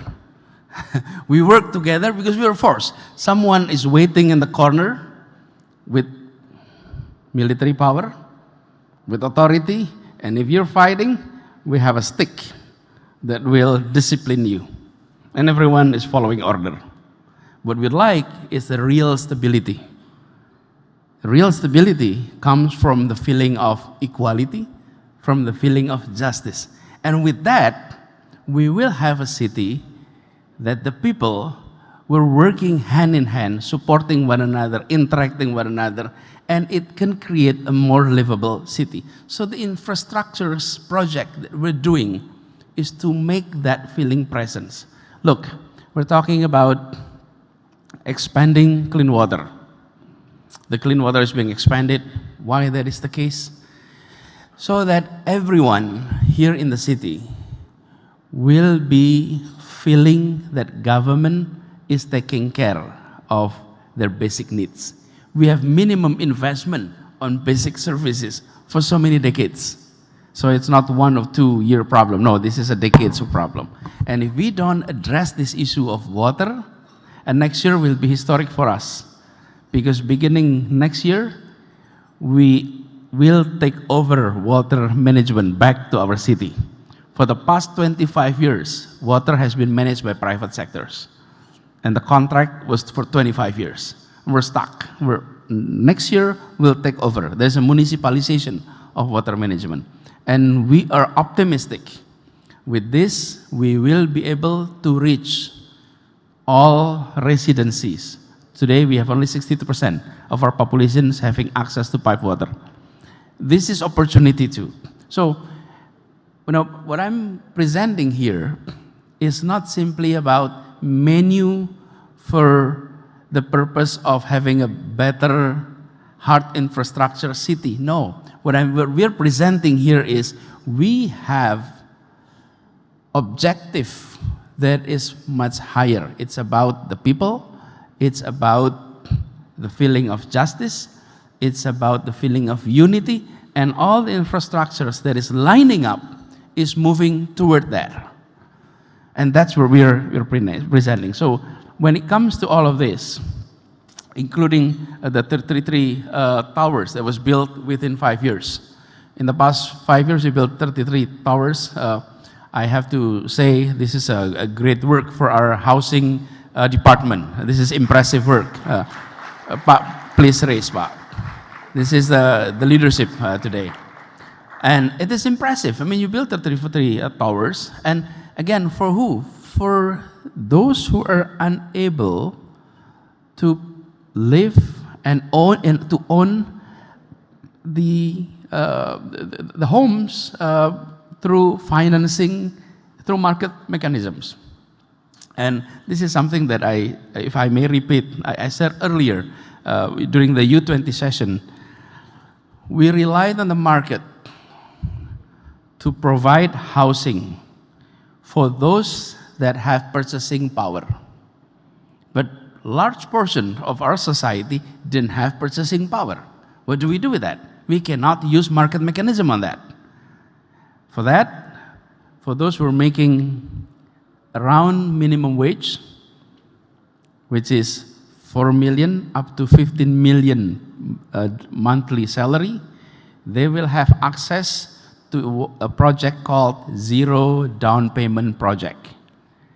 They can own the house.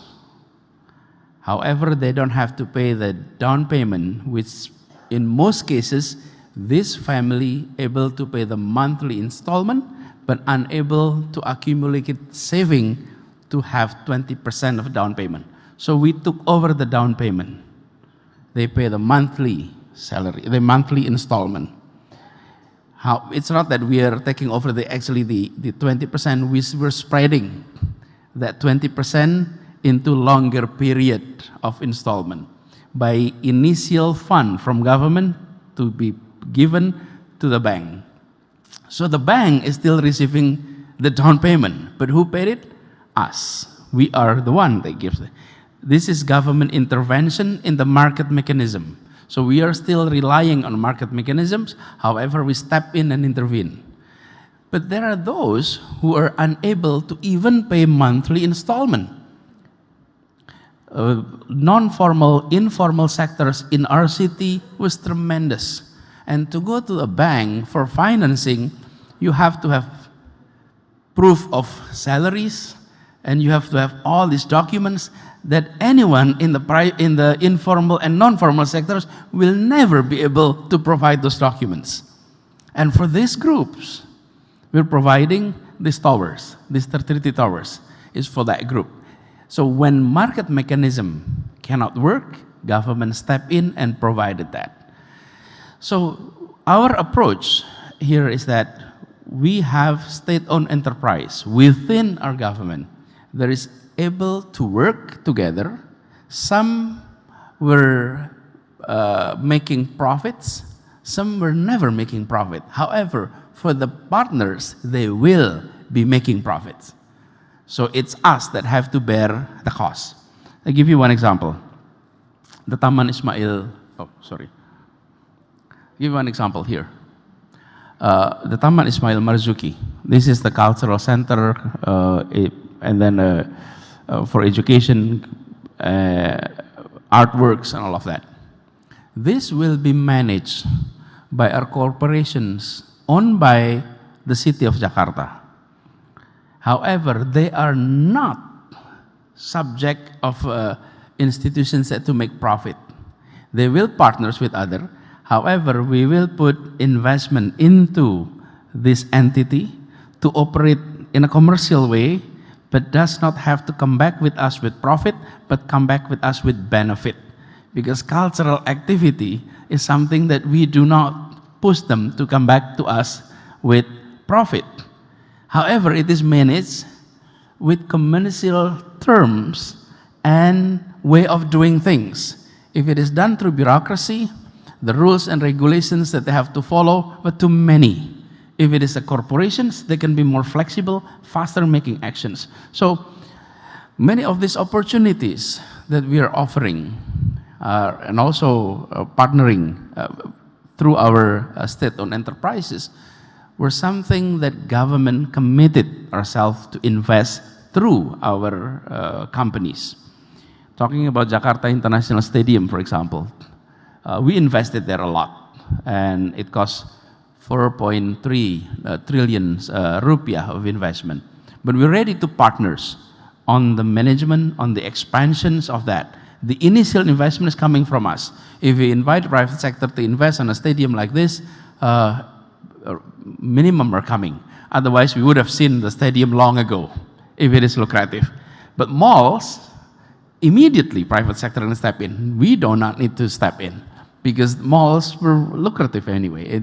But stadium like this, we provided the initial investment, then we're inviting more to come. So with that in mind, I'd like to ensure to you that most of our projects, most of our infrastructure development and opportunity is not only aimed about building the hard infrastructures, but making sure it is more livable city. And why we mentions about reduction of greenhouse gas emission, we talk about net zeroing by 2050, because we want to make this city a global city. We saw some surveys. What makes a city called global cities? If global talents come to the city. Bapak Ambassador are here because they are being assigned from our friendly government to be here. What we would like to see is people where global talents were making a rational choice that I am coming to Jakarta because this is a land of opportunity. If we list down some of the issues. One, the environment is good, the air is clean. Two, health services were at the international standard. Education at the international standards. So we have listed, and if we are moving into that direction, Jakarta will become a global city. We are embarking on that, and we institutionalize that into our plan. So we do hope, again, that with some of this approach and some of this development, we will be seeing that Jakarta in the future is not only the Jakarta that you can see with your own eyes, the beautiful infrastructures, the beautiful buildings, the beautiful sidewalks, but also the city where the peoples were happy. The people were feeling the sense of unity, feeling of sense of togetherness, and sense that government is providing all necessary basic services. And if that is present, then we can be sure that even when the capital city is not in Jakarta, Jakarta will continue to be a vibrant center for business activity, cultural activity, and hub of Indonesia. So these are sort of our visions, and we're grateful, alhamdulillah, it's been translated into our medium-term development plan and our special plan. By the way, then this is also something that for the business community to look at, not directly investing together with us, but coming into Jakarta. On the special planning, we have rearranged the floor ratio regulations. We have, in many cases, it has been doubled or tripled. So in the same area, let's say, if today one area, the floor ratio is 3, ratio number 3, it's called a 3, the ratio is 3, many are now has been increased up to 7. So it means you will be able to build higher tower in many areas in Jakarta. Next week we'll talk about that. Let me end here my comment, my remarks, and we hope this will give you some sense that we are not only talking about hard infrastructures, but we are talking about the soft infrastructures, the community, the society, that will facilitate all of that. Thank you. Thank you very much, Governor Anis. Would you like to come and join us here on the stage? And I have to say, and I have to admit that I have lived in Jakarta for quite a long time now, and it used to be Jakarta is, it was not a pleasant city to live in. I mean, we have to admit, and if you're middle class, your day would be like going from an air-conditioned house into an air-conditioned car to an air-conditioned office, and then you spend your time in the mall. No fresh air whatsoever. But now, because we have sidewalks and we have, green spaces, I spend quite a lot of time now jogging, in the parks. And Jakartans do that now. We jog and then we use the bike lanes, and then more and more people are using the MRT. So yes, there are changes. And even though Jakarta will no longer be the capital of Indonesia, I'm sure Jakarta will thrive in the future. Now we go to a question and answer session. I would like to just pick up on the very important points here about, this is all about investment and it's all about financing. And Luis, from the World Bank, what kind, obviously investing needs investors, and investors would need to be energized. They need to be excited to put their money in these projects. What would you say, particularly looking at Jakarta and the examples that you've seen at the governor's presentation, what would be the most attractive, the definition of good project for investors to put their money in, and the kind of, whether it's incentives or the climate or the returns and so on? Because we do need a lot when it comes to energy transition and also green financing. Thank you very much for this important question. It is, as a Mayor of Rotterdam just mentioned in his remarks, it's they have to be financed. They have to be good plans. No? Mm-hmm.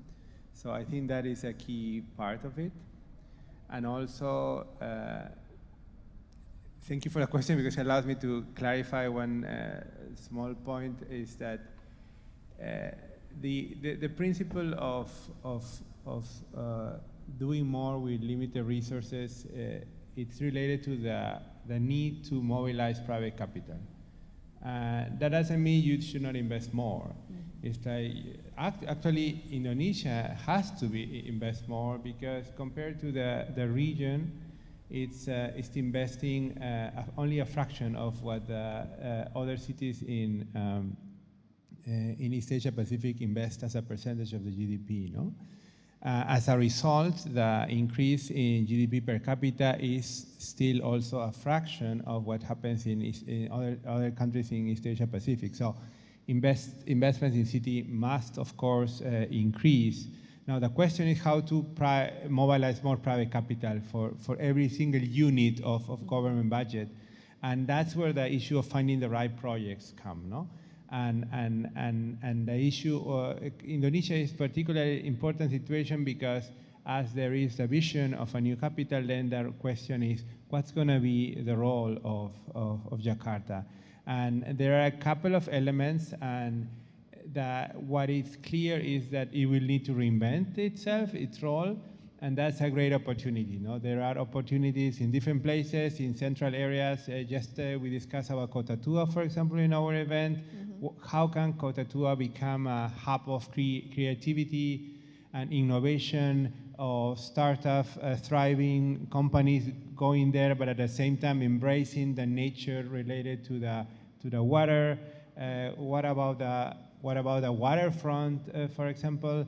And there are these type of investments that could be attractive for the private sector, that could be green, that could be resilient, and that could mobilize this private capital. I think this is still a question that is remain unanswered, and I'm of course the wrong person to even try to answer that question because the answer is here in Jakarta. But I think along those lines, projects that maximize investments in the right location with right amount of private capital mobilization, I think that would be part of the answer. And the World Bank's role itself, how do you see the World Bank?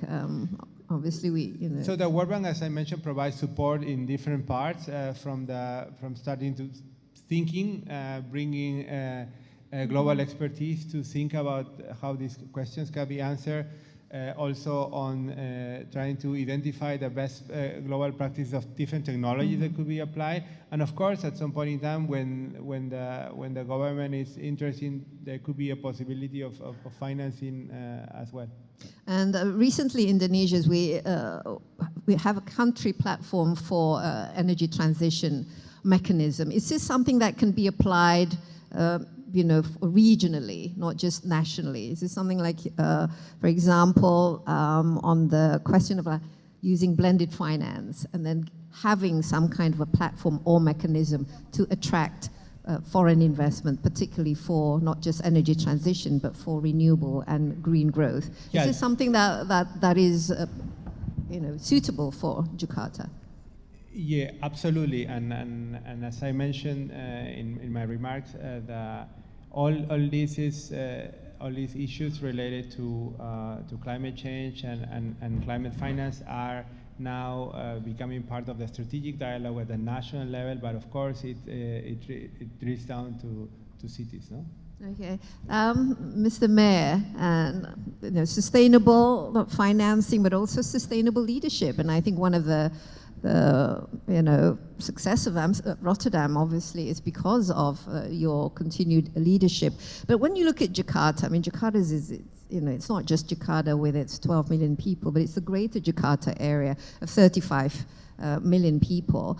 We have like a laundry list of problems that we're only now, one by one trying to address. And it's very much a social focus type of problems.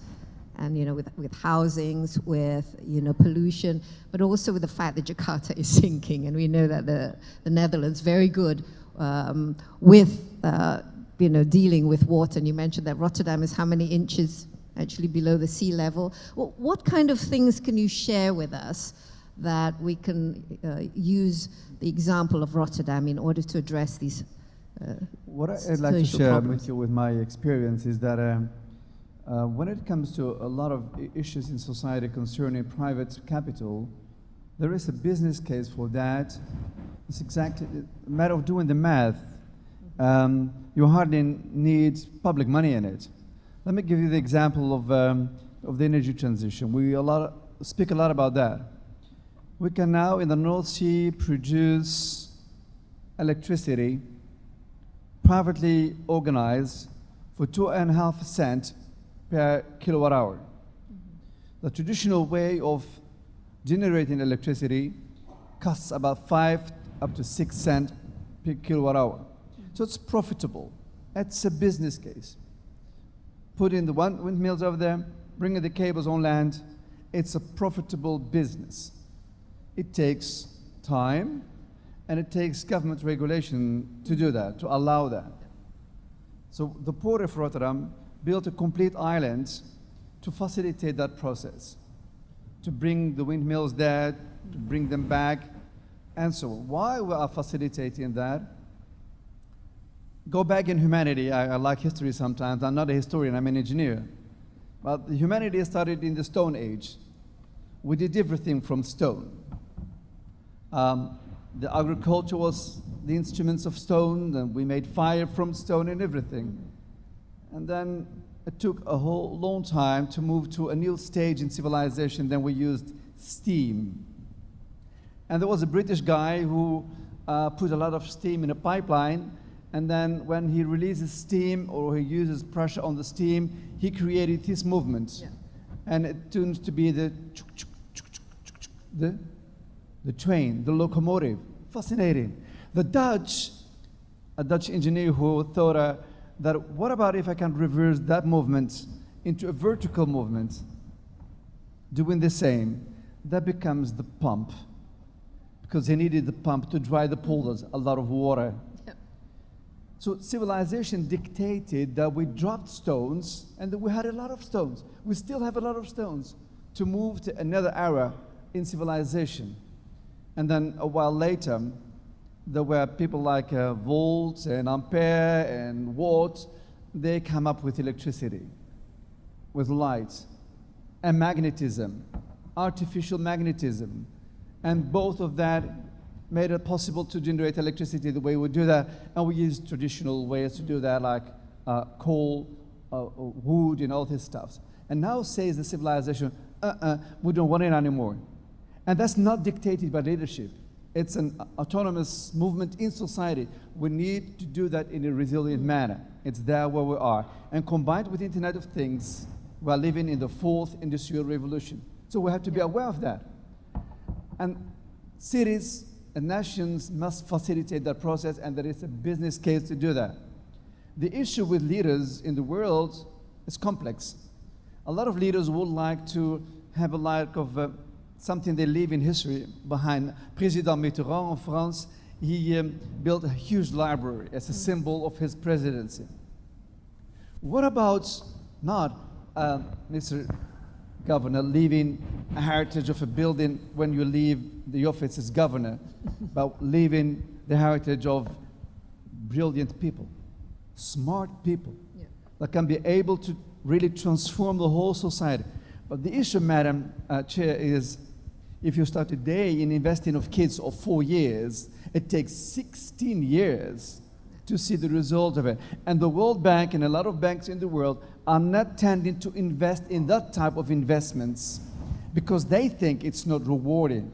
I wrote together with my party in 2006 an election program, and we wanted to invest in at least 4 days a week childcare for mothers and fathers, of course. And the Planning Bureau, who is doing the math for the political parties in the Netherlands, said this policy line will not lead to economic growth. We skip it from our mathematics.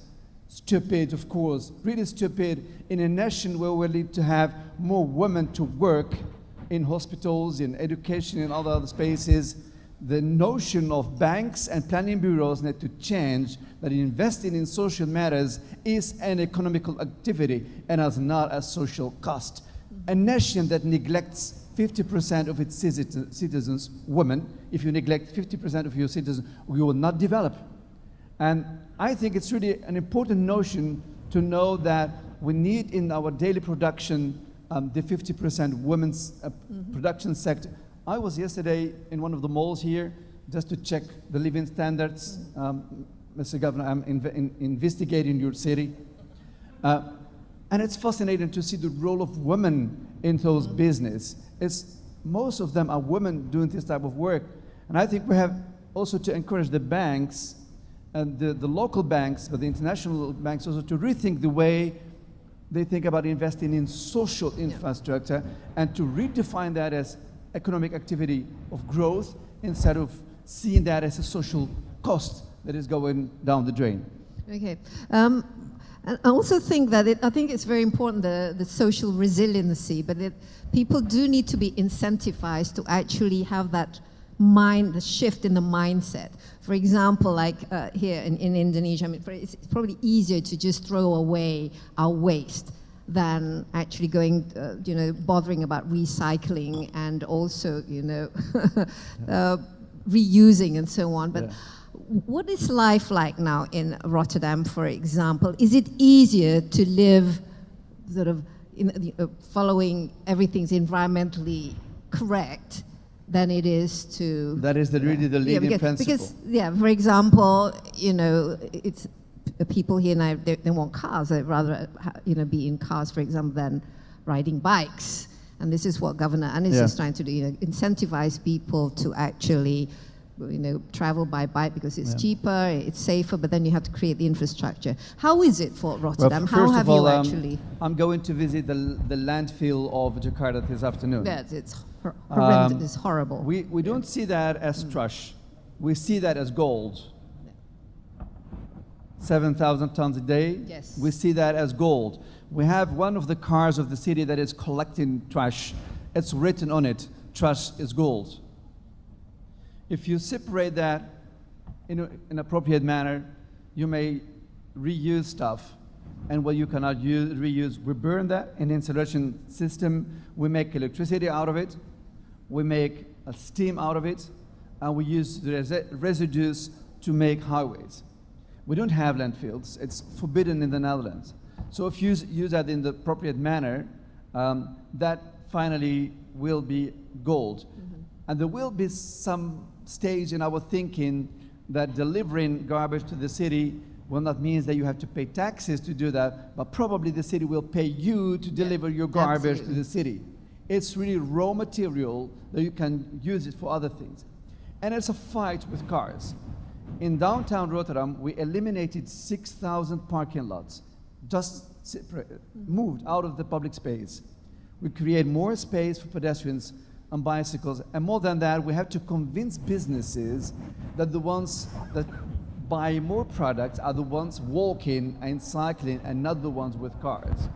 You create a city lounge with cafes and terraces where people can come and relax, go to the theater, go to the music and whatever. And I think it's really important to have that awareness. But it's a fight with the car lobby to bring the space back to normal proportions. In Rotterdam, 51% of the land, 51% is for the car. It's a tremendous.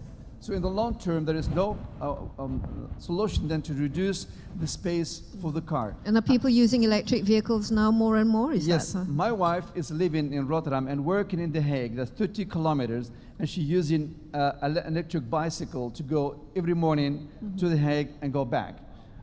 It's a fascinating way of keeping yourself healthy, and for that we built wider bicycle lanes. I wonder the bicycle lanes here, but they are small still. It's about 1 meter. The space is scarce here. Well, the only way to do that is to take space out of the cars. Yeah. Just to show to the car you have less space. And then the pricing mechanism. If you park your car downtown Rotterdam, it's €4.50 per hour. Wow. You go to the city garage, it's €2. So disappear from the public space and put the cars somewhere underneath the ground is profitable. And we combine that, Mr. Governor, what's really a good idea for you, with water storage. So we have places where we store water, millions of liters of water during the rain period. And above that, we have the cars in the garage, and the space above that is empty for public. So we use a piece of land 3 times, water storage, cars in the garages, and the public space above is really for pedestrians. So we have to redesign the way we think about cars and the space that we give for that. But cities are to deliver basic services. And it's really important to stick to the basic elements. We are there to satisfy the daily needs of our citizens and to make that the private capital is going to work for social circumstances and not vice versa. Yeah, I think you raised an important point here, but you do need to incentivize people to actually, you need to create the system where it's easier, more convenient, cheaper. If, for example, you recycle your waste as opposed to paying a municipal truck to actually pick up your waste. So it's... Mike, I find it really attractive that the city of Madrid has a public infrastructure system saying any citizen don't pay more than €1 a day for using public infrastructure. Yeah. So you travel through the city of Madrid the entire day for €1. It's an idea. We have in Rotterdam free public transport for kids below 12. So you may move in the city whatever you want for free if you are 12 or less, and if you are 65 or plus for seniors. So it's another philosophy about how to encourage using public goods. Yeah, Governor Anies, obviously what we've seen is this is exactly the way that we want Jakarta to be. You want people to go out there and enjoy the city and be out in the fresh air. You make the sidewalks, you create the pavement. You want people to enjoy being together and enjoying the public utilities of the city. You create the parks. And but then you do need to change the infrastructure and change the system, and then that way you change the behavior. Now, going back to investing and attracting good projects, because these are things that require investment, these are things that require planning with financing. What are your thoughts? What are the good projects, good plans that we can ask our investors to start, collaborating with us on? Sure, but allow me to continue a little bit yes, sure. What Mayor Ahmad Abu Talib said earlier with regard to investment and development in area that is long-term. And many of us in these political cycles were often find it minimum incentive because the result cannot be presented in the next campaign cycle. Okay, and that is the problem embedded to our political system. So reform in schools and education often were being left behind. But that's the key for the future of the city. It's about the workforce, it's about the human capital. And if that is not being addressed for a city like Jakarta, we will be a place where everyone coming into the city and enjoying the opportunity, but the people who were here in the city were slowly leaving our city, living away from our city, because they were not able to compete, because the education... They'll be marginalized, yes. Exactly, and that has been happening, right? Yes, absolutely. And we have been seeing the native Jakartans were being moving away from the city. Why? Because they lose the competitions with laborers coming in from outside. So, Mbak Desi, we did a reform in 2019 on school enrollment scheme. And if I may say, this is one of the decisions that we made that we had to be facing strong protests from the middle class of Jakarta. Very strong. We rarely experience that. Why? Because we rearranged that to create more opportunity for everyone, from equal opportunity. Not only for those from the bottom, but making our enrollment scheme, recruitment system, becoming equal opportunity for everyone. You remember that period? Absolutely. And parents freaked out because they can't put their kids in their favorite schools, for example. Exactly, because now the favorite schools are no longer admitting students from only the privileged families, but it is now enrolling from all segments of society. And if you go to schools today, those schools, you will be seeing children whose parents were only educated at elementary education. In the past, 90% were highly educated. Now, it's equally distributed.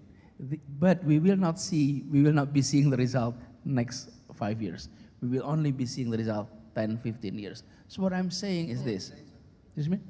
Probably later. Yeah, probably later. So those schools now admitting students from all levels of society. And I told our team, this is where education serves as social economic escalator. You step into that escalator, you're moving up. But if the escalator were only given to the privileged families, then we'll not be able to see our city able to sort of provide the inner city labor supply. So let me put that as a note, so that when you see Jakarta in the long run, I can also guarantee that you will be able to see supply of human capital from within our city, not only from outside the city. So that's one. And then two, with regards to some of the project, we have the leadership of our state-owned enterprises here that is able to sort of go on the detail, and all the pictures were, or the opportunities were listed out there. But the message is this: whenever it comes to public works, we are committed to provide the necessary initial investment so that any investment that we are inviting partners to join, it will be something that is also good for business. Give you one illustration. We expand our public transport. Let me tell you that the public transport in our city, all the buses were not owned by Transjakarta. Pak Dirut Transjakarta, can you stand up? This is the CEO of Transjakarta. He manages all the buses, all the system, but he doesn't own the bus. Who are the owners of the bus? The operators. The operators were providing the service. We are off-taker. So we sort of invest our money through Transjakarta to create, in a quote, businesses for the bus operators. They are the one that double the fleet. They are the one who sort of enjoy, in a quote, the development and the expansions of our transportation system. And then we know that public transport is expensive. And if we use this old model in which passengers were paying directly to the operators, then it will be too expensive for anyone to ride a bus in Jakarta. It'll be too expensive. It's no longer rational. So to ride a bus, you have to be altruistic. You have to be, someone with idealism, for the green economy and all of that.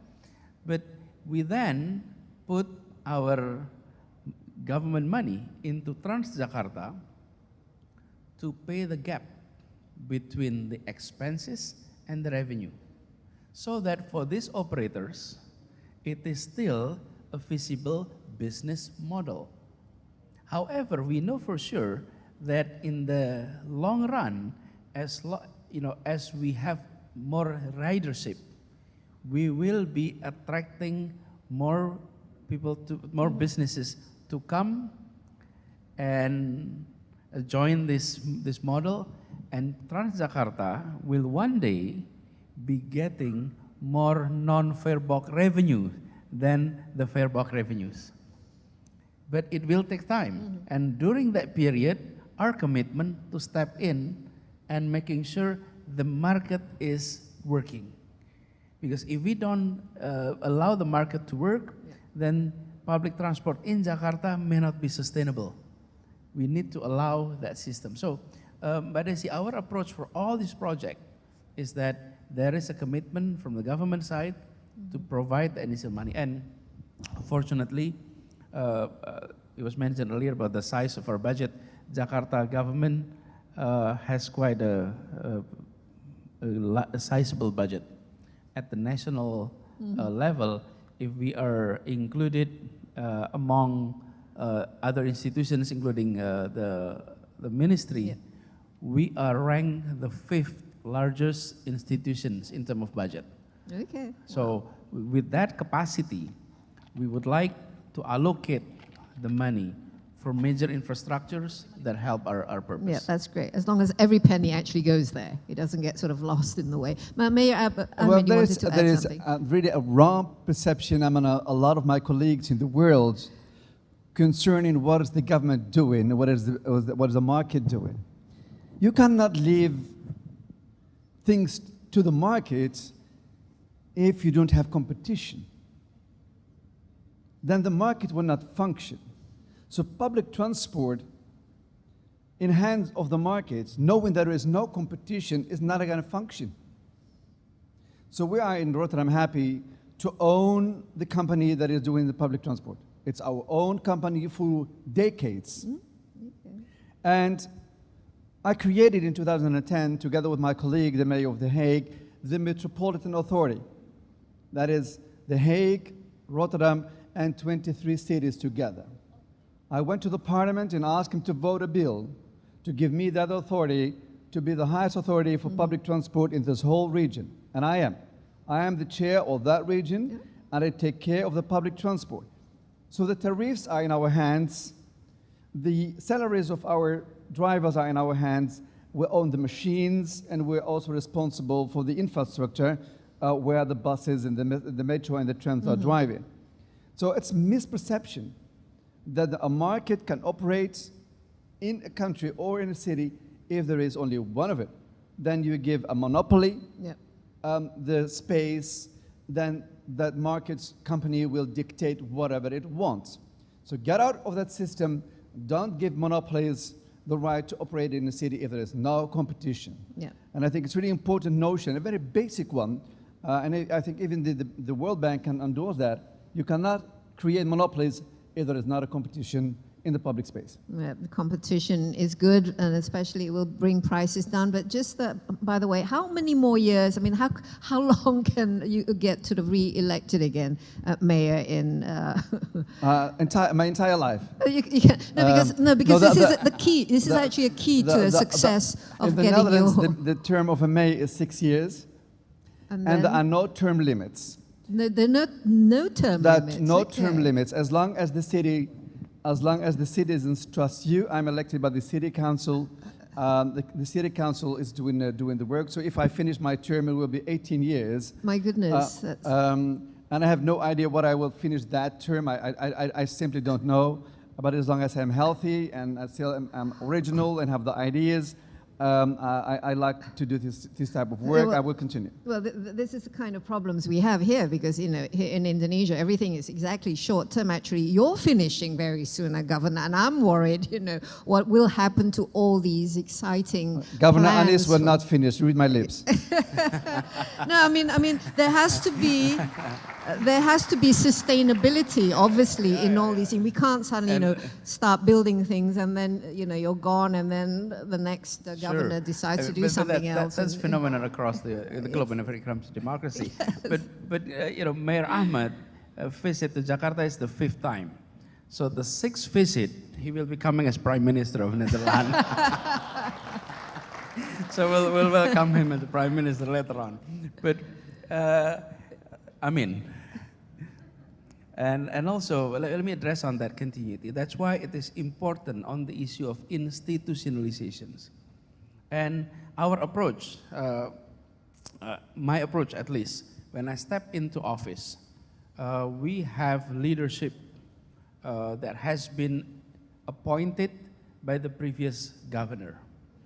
And my approach has not been that I'm going to get rid of anyone appointed by the previous governor. Nope, not at all.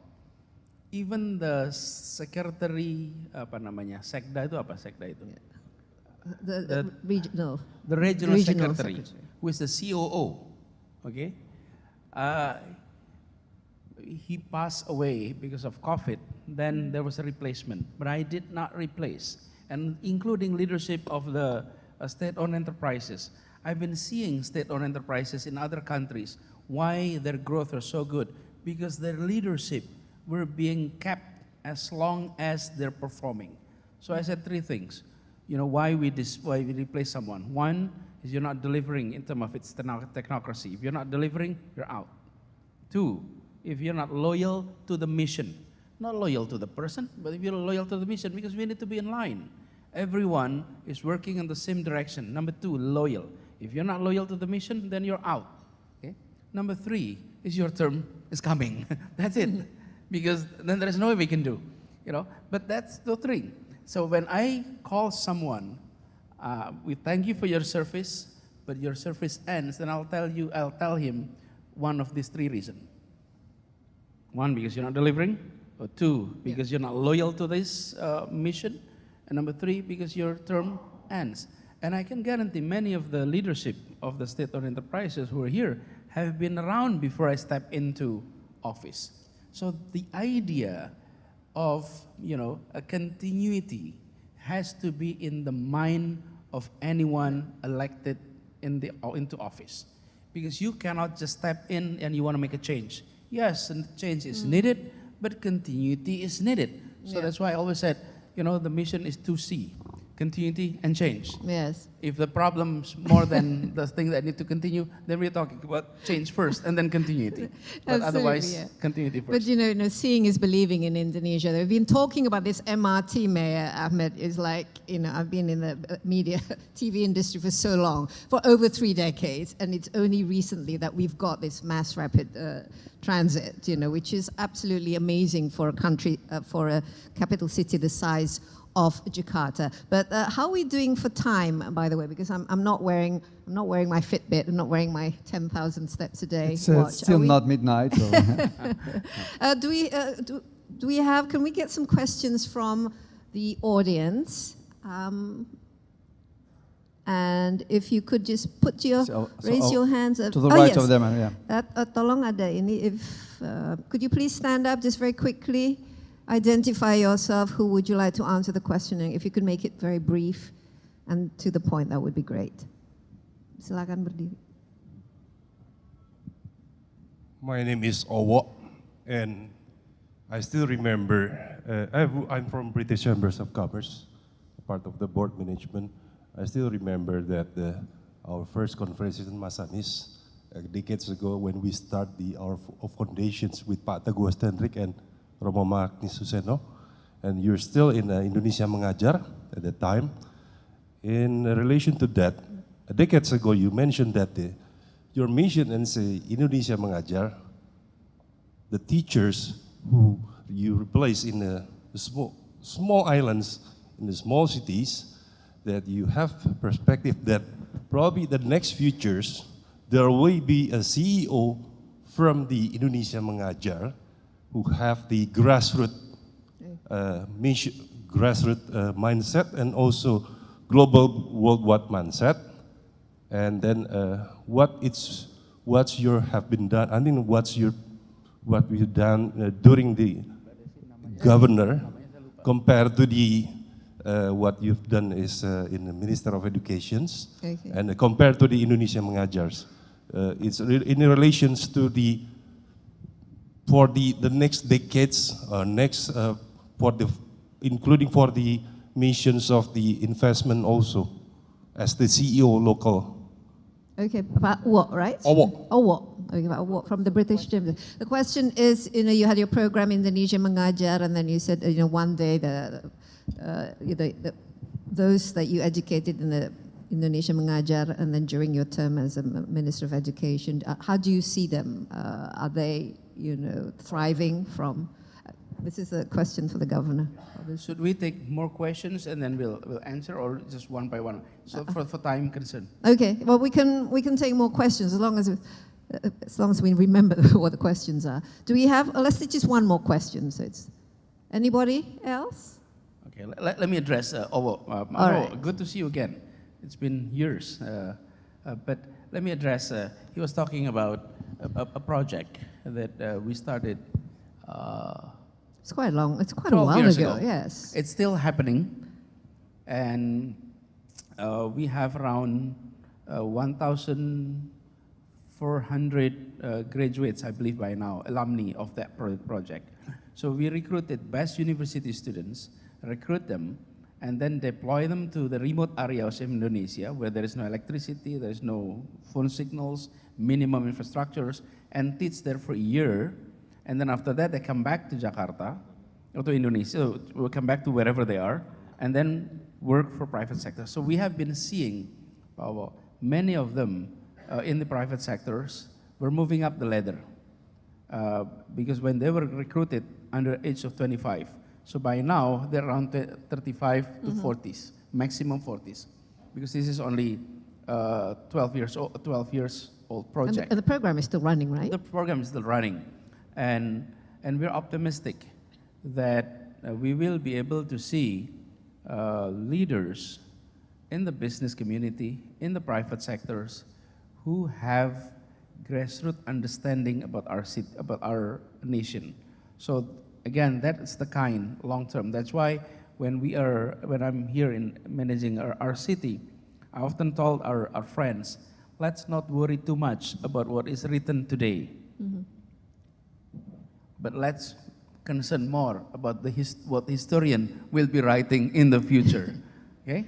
Because they will be writing with complete data set in the long run. And many of the decisions we're making today cannot be felt the result in the next day or next year. It'll be, years to come. But let's not get it wrong, that we don't only focus on things that we can present for the next election, but let's do something for the next generations. And that's what we're trying to do here. That is what I said, consistency of thinking that I'm trying to hold. Thank you. That's why education is important. I have been reminded that actually time is up, but I would like our panelists to have the last remarks. Maybe we start with you first, Luis. You, the urban development specialist. Thank you last very much. thoughts, and what would you like to see? And are we on the right track, Jakarta, I when think it comes absolutely. I think the focus on people is key. I think the message from the mayor and also the governor that housing is probably, as it's the most important thing for families, it's probably the most important piece of infrastructure in cities. So more investment needs to go there. And of course, education is a key issue that is at the top of our agenda as well. The World Bank is the largest financier of education in the developing world, and together with other pieces of investments in health, education, transport, and cities, that's how we are trying to support governments on their challenges. So thank you for this opportunity and for this wonderful discussion. Great, Mayor. Well, my final message with an example is another wonderful book written by a monument of a gentleman in the Netherlands. We called him always the under king of the country. The book was written under the title, Think Big and Act Small. What we need in leadership is not, it's not a criticism about the World Bank, not at all. What we need is not a leadership that has a vision and a plan and budget. That's what we think. A vision, a plan, and budget. I moved out of that thanks to my experience. What we need is visionary people. Visionary. Visionary. That's not the same as having a vision. A vision is probably to cover your government period of 4 years. But being visionary is having a thought about how a country will develop the coming 30 years, the dot on the horizon. I know two natural leaders who had not been elected in the world, who had a vision for the short term and were visionary for the long term.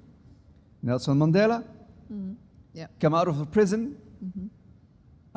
had no title of being president, but he was the leader.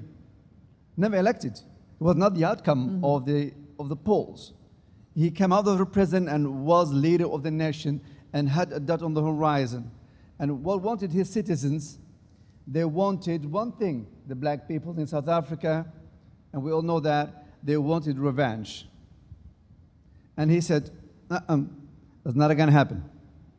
That's not the way I think about the far future of South Africa. He was not fulfilling the wish of his compatriots. And he was a leader, a true leader. Yeah. And another one was Gandhi. And Gandhi had also a long-term vision, how to keep India together. And the only thing to do that is to keep Muslims and Hindus together. There was a long-term vision. And the small step to do that was appointing, after the British occupancy, appointing a Muslim as a prime minister. That was against the will of the Hindus and has been assassinated. He became a victim of being a visionary man. So what we need really is more leadership in terms of where are we going and what are the small steps that we have to take today and tomorrow, because our people need steps, visible steps of today and tomorrow. And I would like to try to reshuffle the way as local leaders and other leaders think about how we structure our thinking to reach the international, the big goals that we would like to find. And that's not the same as laying down a bicycle lane tomorrow. But we need it. Think big, act small. Yeah, visionary leaders. What we're lacking, unfortunately, these days. You mentioned two people who are no longer with us. Wish we can. After Gandhi, in my belief, there was one long time later, and happy enough, it was a woman, Merkel. Yeah. And then after Merkel, nobody. Yeah, exactly. And this is why the world is where we find ourselves at the moment. Governor Anis, your last words, and what would you actually like to see come out of our discussion? Think big, start small, and with this, act now. So the action needs to be done today. So today with this session, we're only opening up. I would like to invite you to participate in the transformations of our city. We have outlined that this transformation is not simply about hard infrastructure, but it is about transforming the society. We are trying to make our city more livable with various different instruments. And our approach has been a collaborative approach. What does it mean? We serve as collaborator, and we invited the citizen to be co-creator. So you come up with new ideas, tell us, and we're happy to engage, to explore, and to adopt. So it is not government-driven agenda only. So if you come with ideas, you know, Mr. Governors, Mr. Head of Department, we have ideas of doing A, B, C, D, we're happy to adopt. So that's sort of the approach. So the menu is not only coming from us. Yeah. This is our city.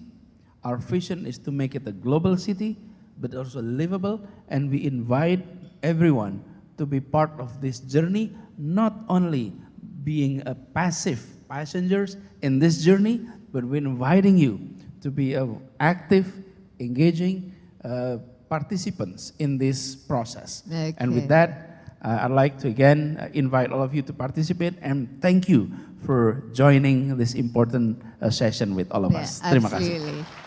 Yes, big hands.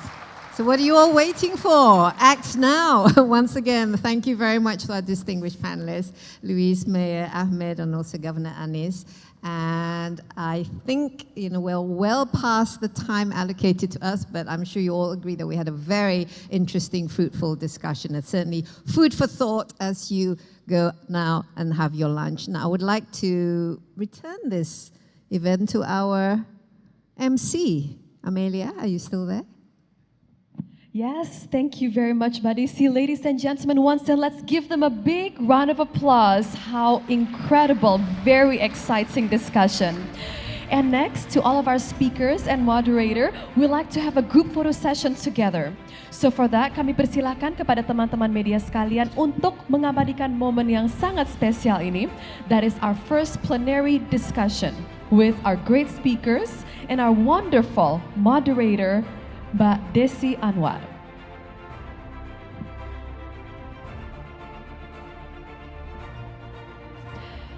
Yes, to our speakers and to our moderator, let us have a group photo session together, and we'd like to thank our media members and friends for capturing this wonderful moment. Thank you very much.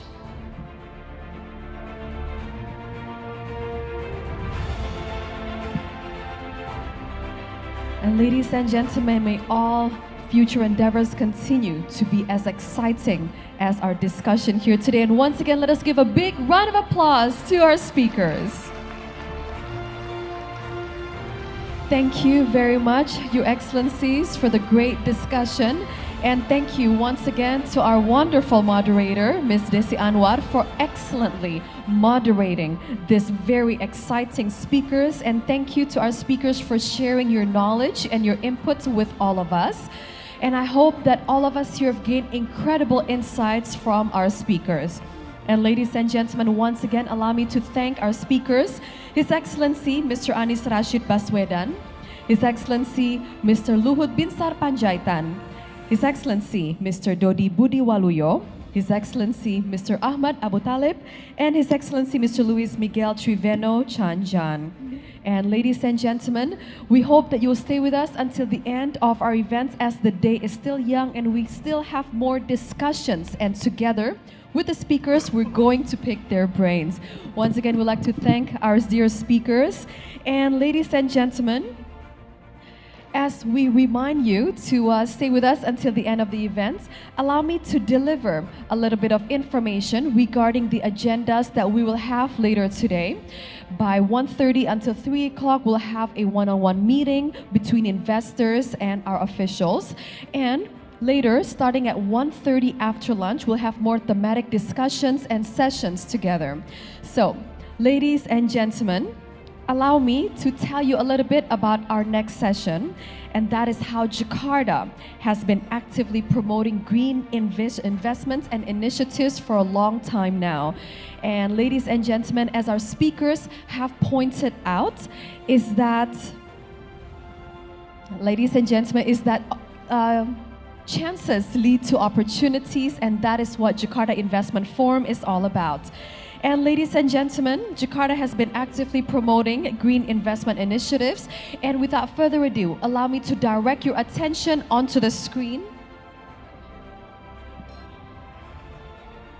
All right, ladies and gentlemen, I have just been instructed that we're going to do the signing ceremony now. For that, as we have the signing ceremony now, we'd like to invite all of our organizers to set. Okay. Distinguished guests, ladies and gentlemen, for our next agenda, we'd like to have everyone to please be seated. Thank you very much for a signing ceremony that we'll conduct right now. Ladies and gentlemen, we would like to ask you to please be seated. Thank you very much. Bapak Ibu sekalian, kami persilakan untuk duduk di tempat yang telah disediakan karena selanjutnya akan ada signing ceremony. Terima kasih. All right, ladies and gentlemen, here is one of the highlights of our forum. That is the proof of proposal letter from MRT Jakarta phase signer from PT MRT Jakarta. For that, please allow me to invite to the stage Mr. Farhad H. Mahfud, the Director for Business and Development of PT MRT Jakarta. Let us invite Mr. Farhad H. Mahfud on stage. Along with Mr. Farhad, please allow me to invite to the stage from Korea Overseas Infrastructure and Urban Development Corporation, or KIND. Please allow me to invite to the stage Mr. Lee Sung-hwan, the Chief Representative of KIND Indonesia Office. Mr. Cho Sung-hee, the Chief Representative of KNR Indonesia Office, or Korea National Railway. Mr. J.K. Hong, the Chief Representative of Samsung C&T Indonesia Office, or Samsung C&T. And our witness, please welcome Mr. Muhammad Aprindi, the President Director of PT MRT Jakarta. Ladies and gentlemen, a brief introduction regarding the project. So the proof of proposal letter emphasizes previously signed memorandum of understanding dated the 31st of May 2022. So everyone, we'd like to welcome you to please conduct the signing ceremony. Gentlemen, please.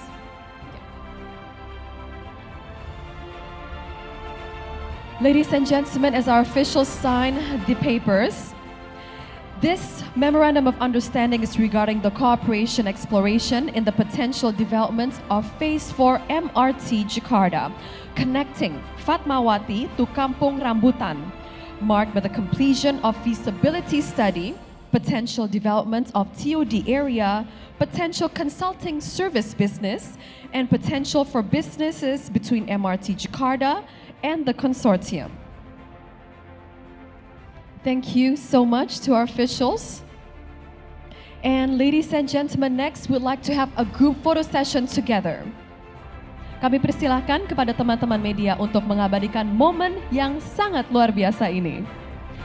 Our first project to be signed, the MRT Jakarta.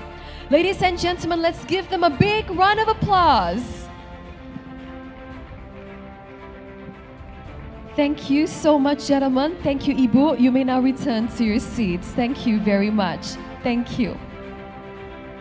And distinguished guests, ladies and gentlemen, for our second or next one, it's from Waste Management and Processing Facility by PT Jakarta Propertindo with our signer, Mr. Widi Amanasto, the President Director of PT Jakarta Propertindo.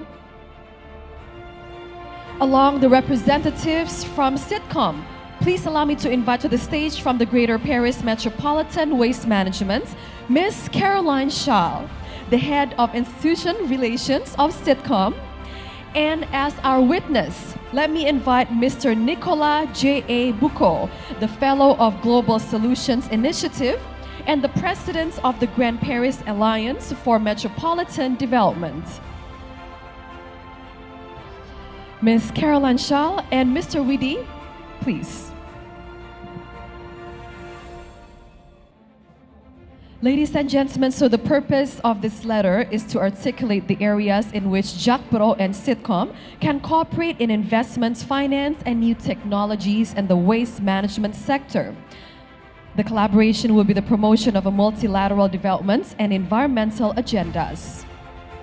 In particular, a planned review of SDG 11 in 2023, as well as the continuation of the collaboration between cities in the world. We're so very excited for this great project. And next, let us have a group photo session together.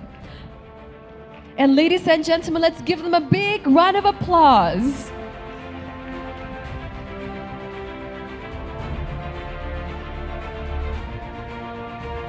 Thank you very much. Mr. Widi, would like to invite you to go back to your seats. Thank you very much, sir.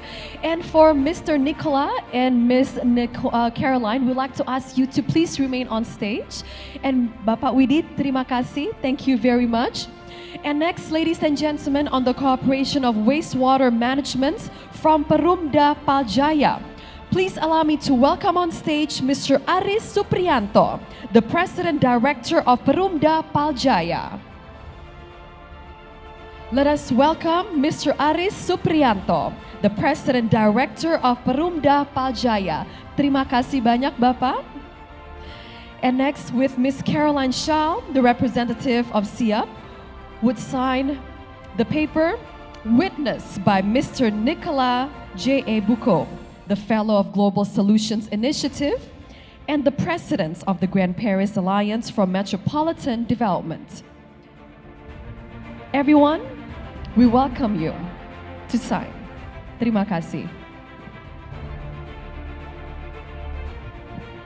Ladies and gentlemen, the purpose of this letter is to articulate the areas in which SIAP and Perumda Paljaya can cooperate in the cooperation and investments in the field of wastewater management sector.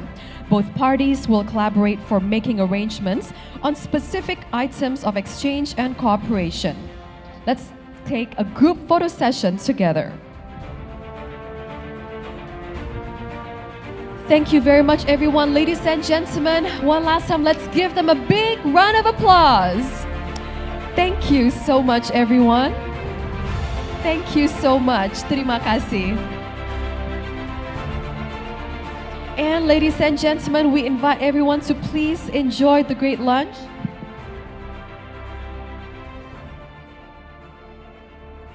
And ladies and gentlemen, in this great opportunity, please also allow me to introduce to you and share with you the new Jakarta Spatial Plan or Rencana Detail Tata Ruang that will be launched next week on September the 6th, 2022.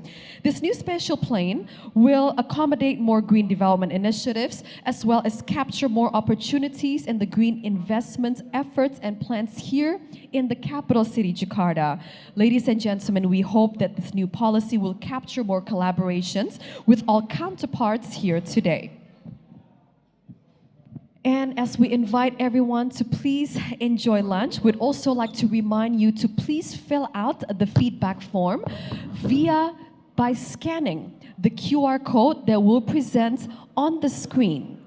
Ladies and gentlemen, this is the QR code. We'd like to invite you to please give us your feedback form by filling it out online. And that is a survey of the Jakarta Investment Forum activity implementation.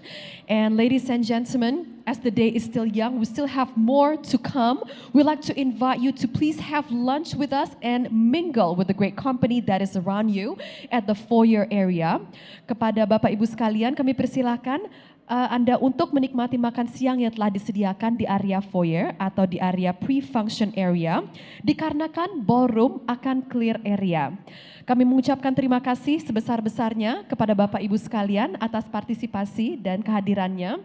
And ladies and gentlemen, we'll see you back here at 1:30 sharp. Terima kasih. Thank you very much.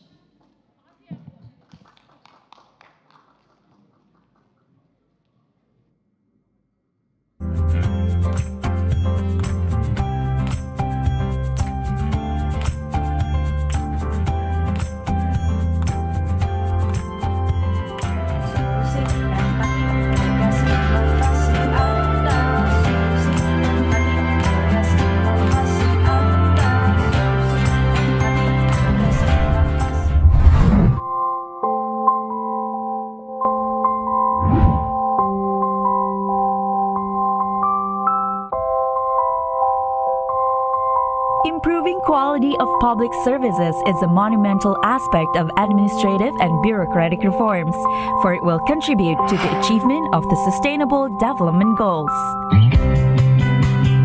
The Jakarta Investment and One-Stop Integrated Service Department, or better known as PTSP Jakarta, is a newly established government organization that started in 2015. PTSP Jakarta provides integrated solutions for managing investment, licensing and non-licensing in the capital city of Jakarta.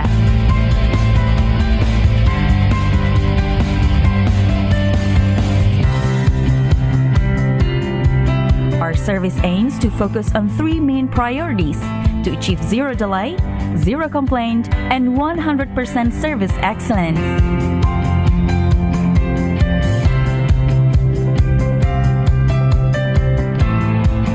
Thus, we provide the citizens with an innovative multi-channel public service approach. To make PTSP's presence more accessible, our services are spread in 316 points.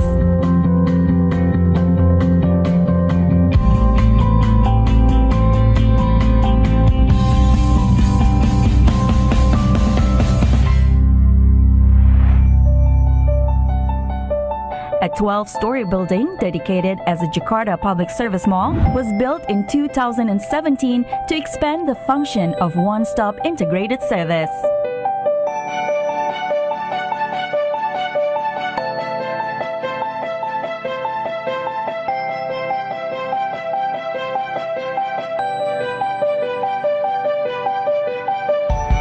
The mall integrates 19 public service units from private sector and government agencies of both Jakarta and central government into one place, becoming a comprehensive one-stop place providing 330 services.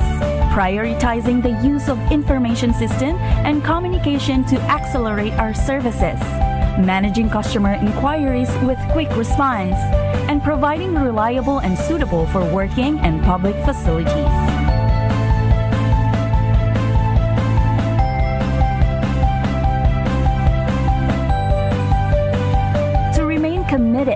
giving exceptional service, we hold onto values to provide solutions through empathy,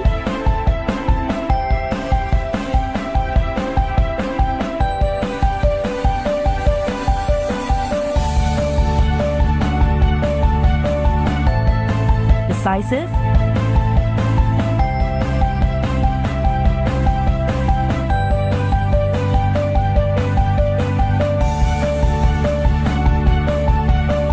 innovative,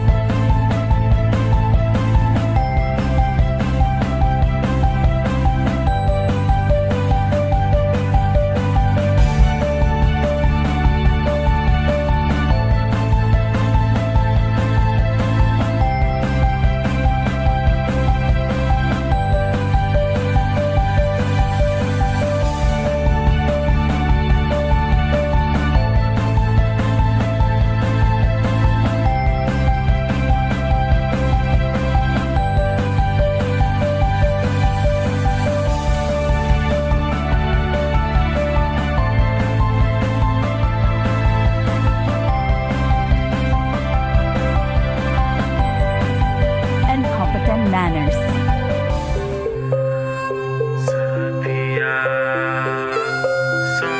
Solusi empati tegas inovasi Anda.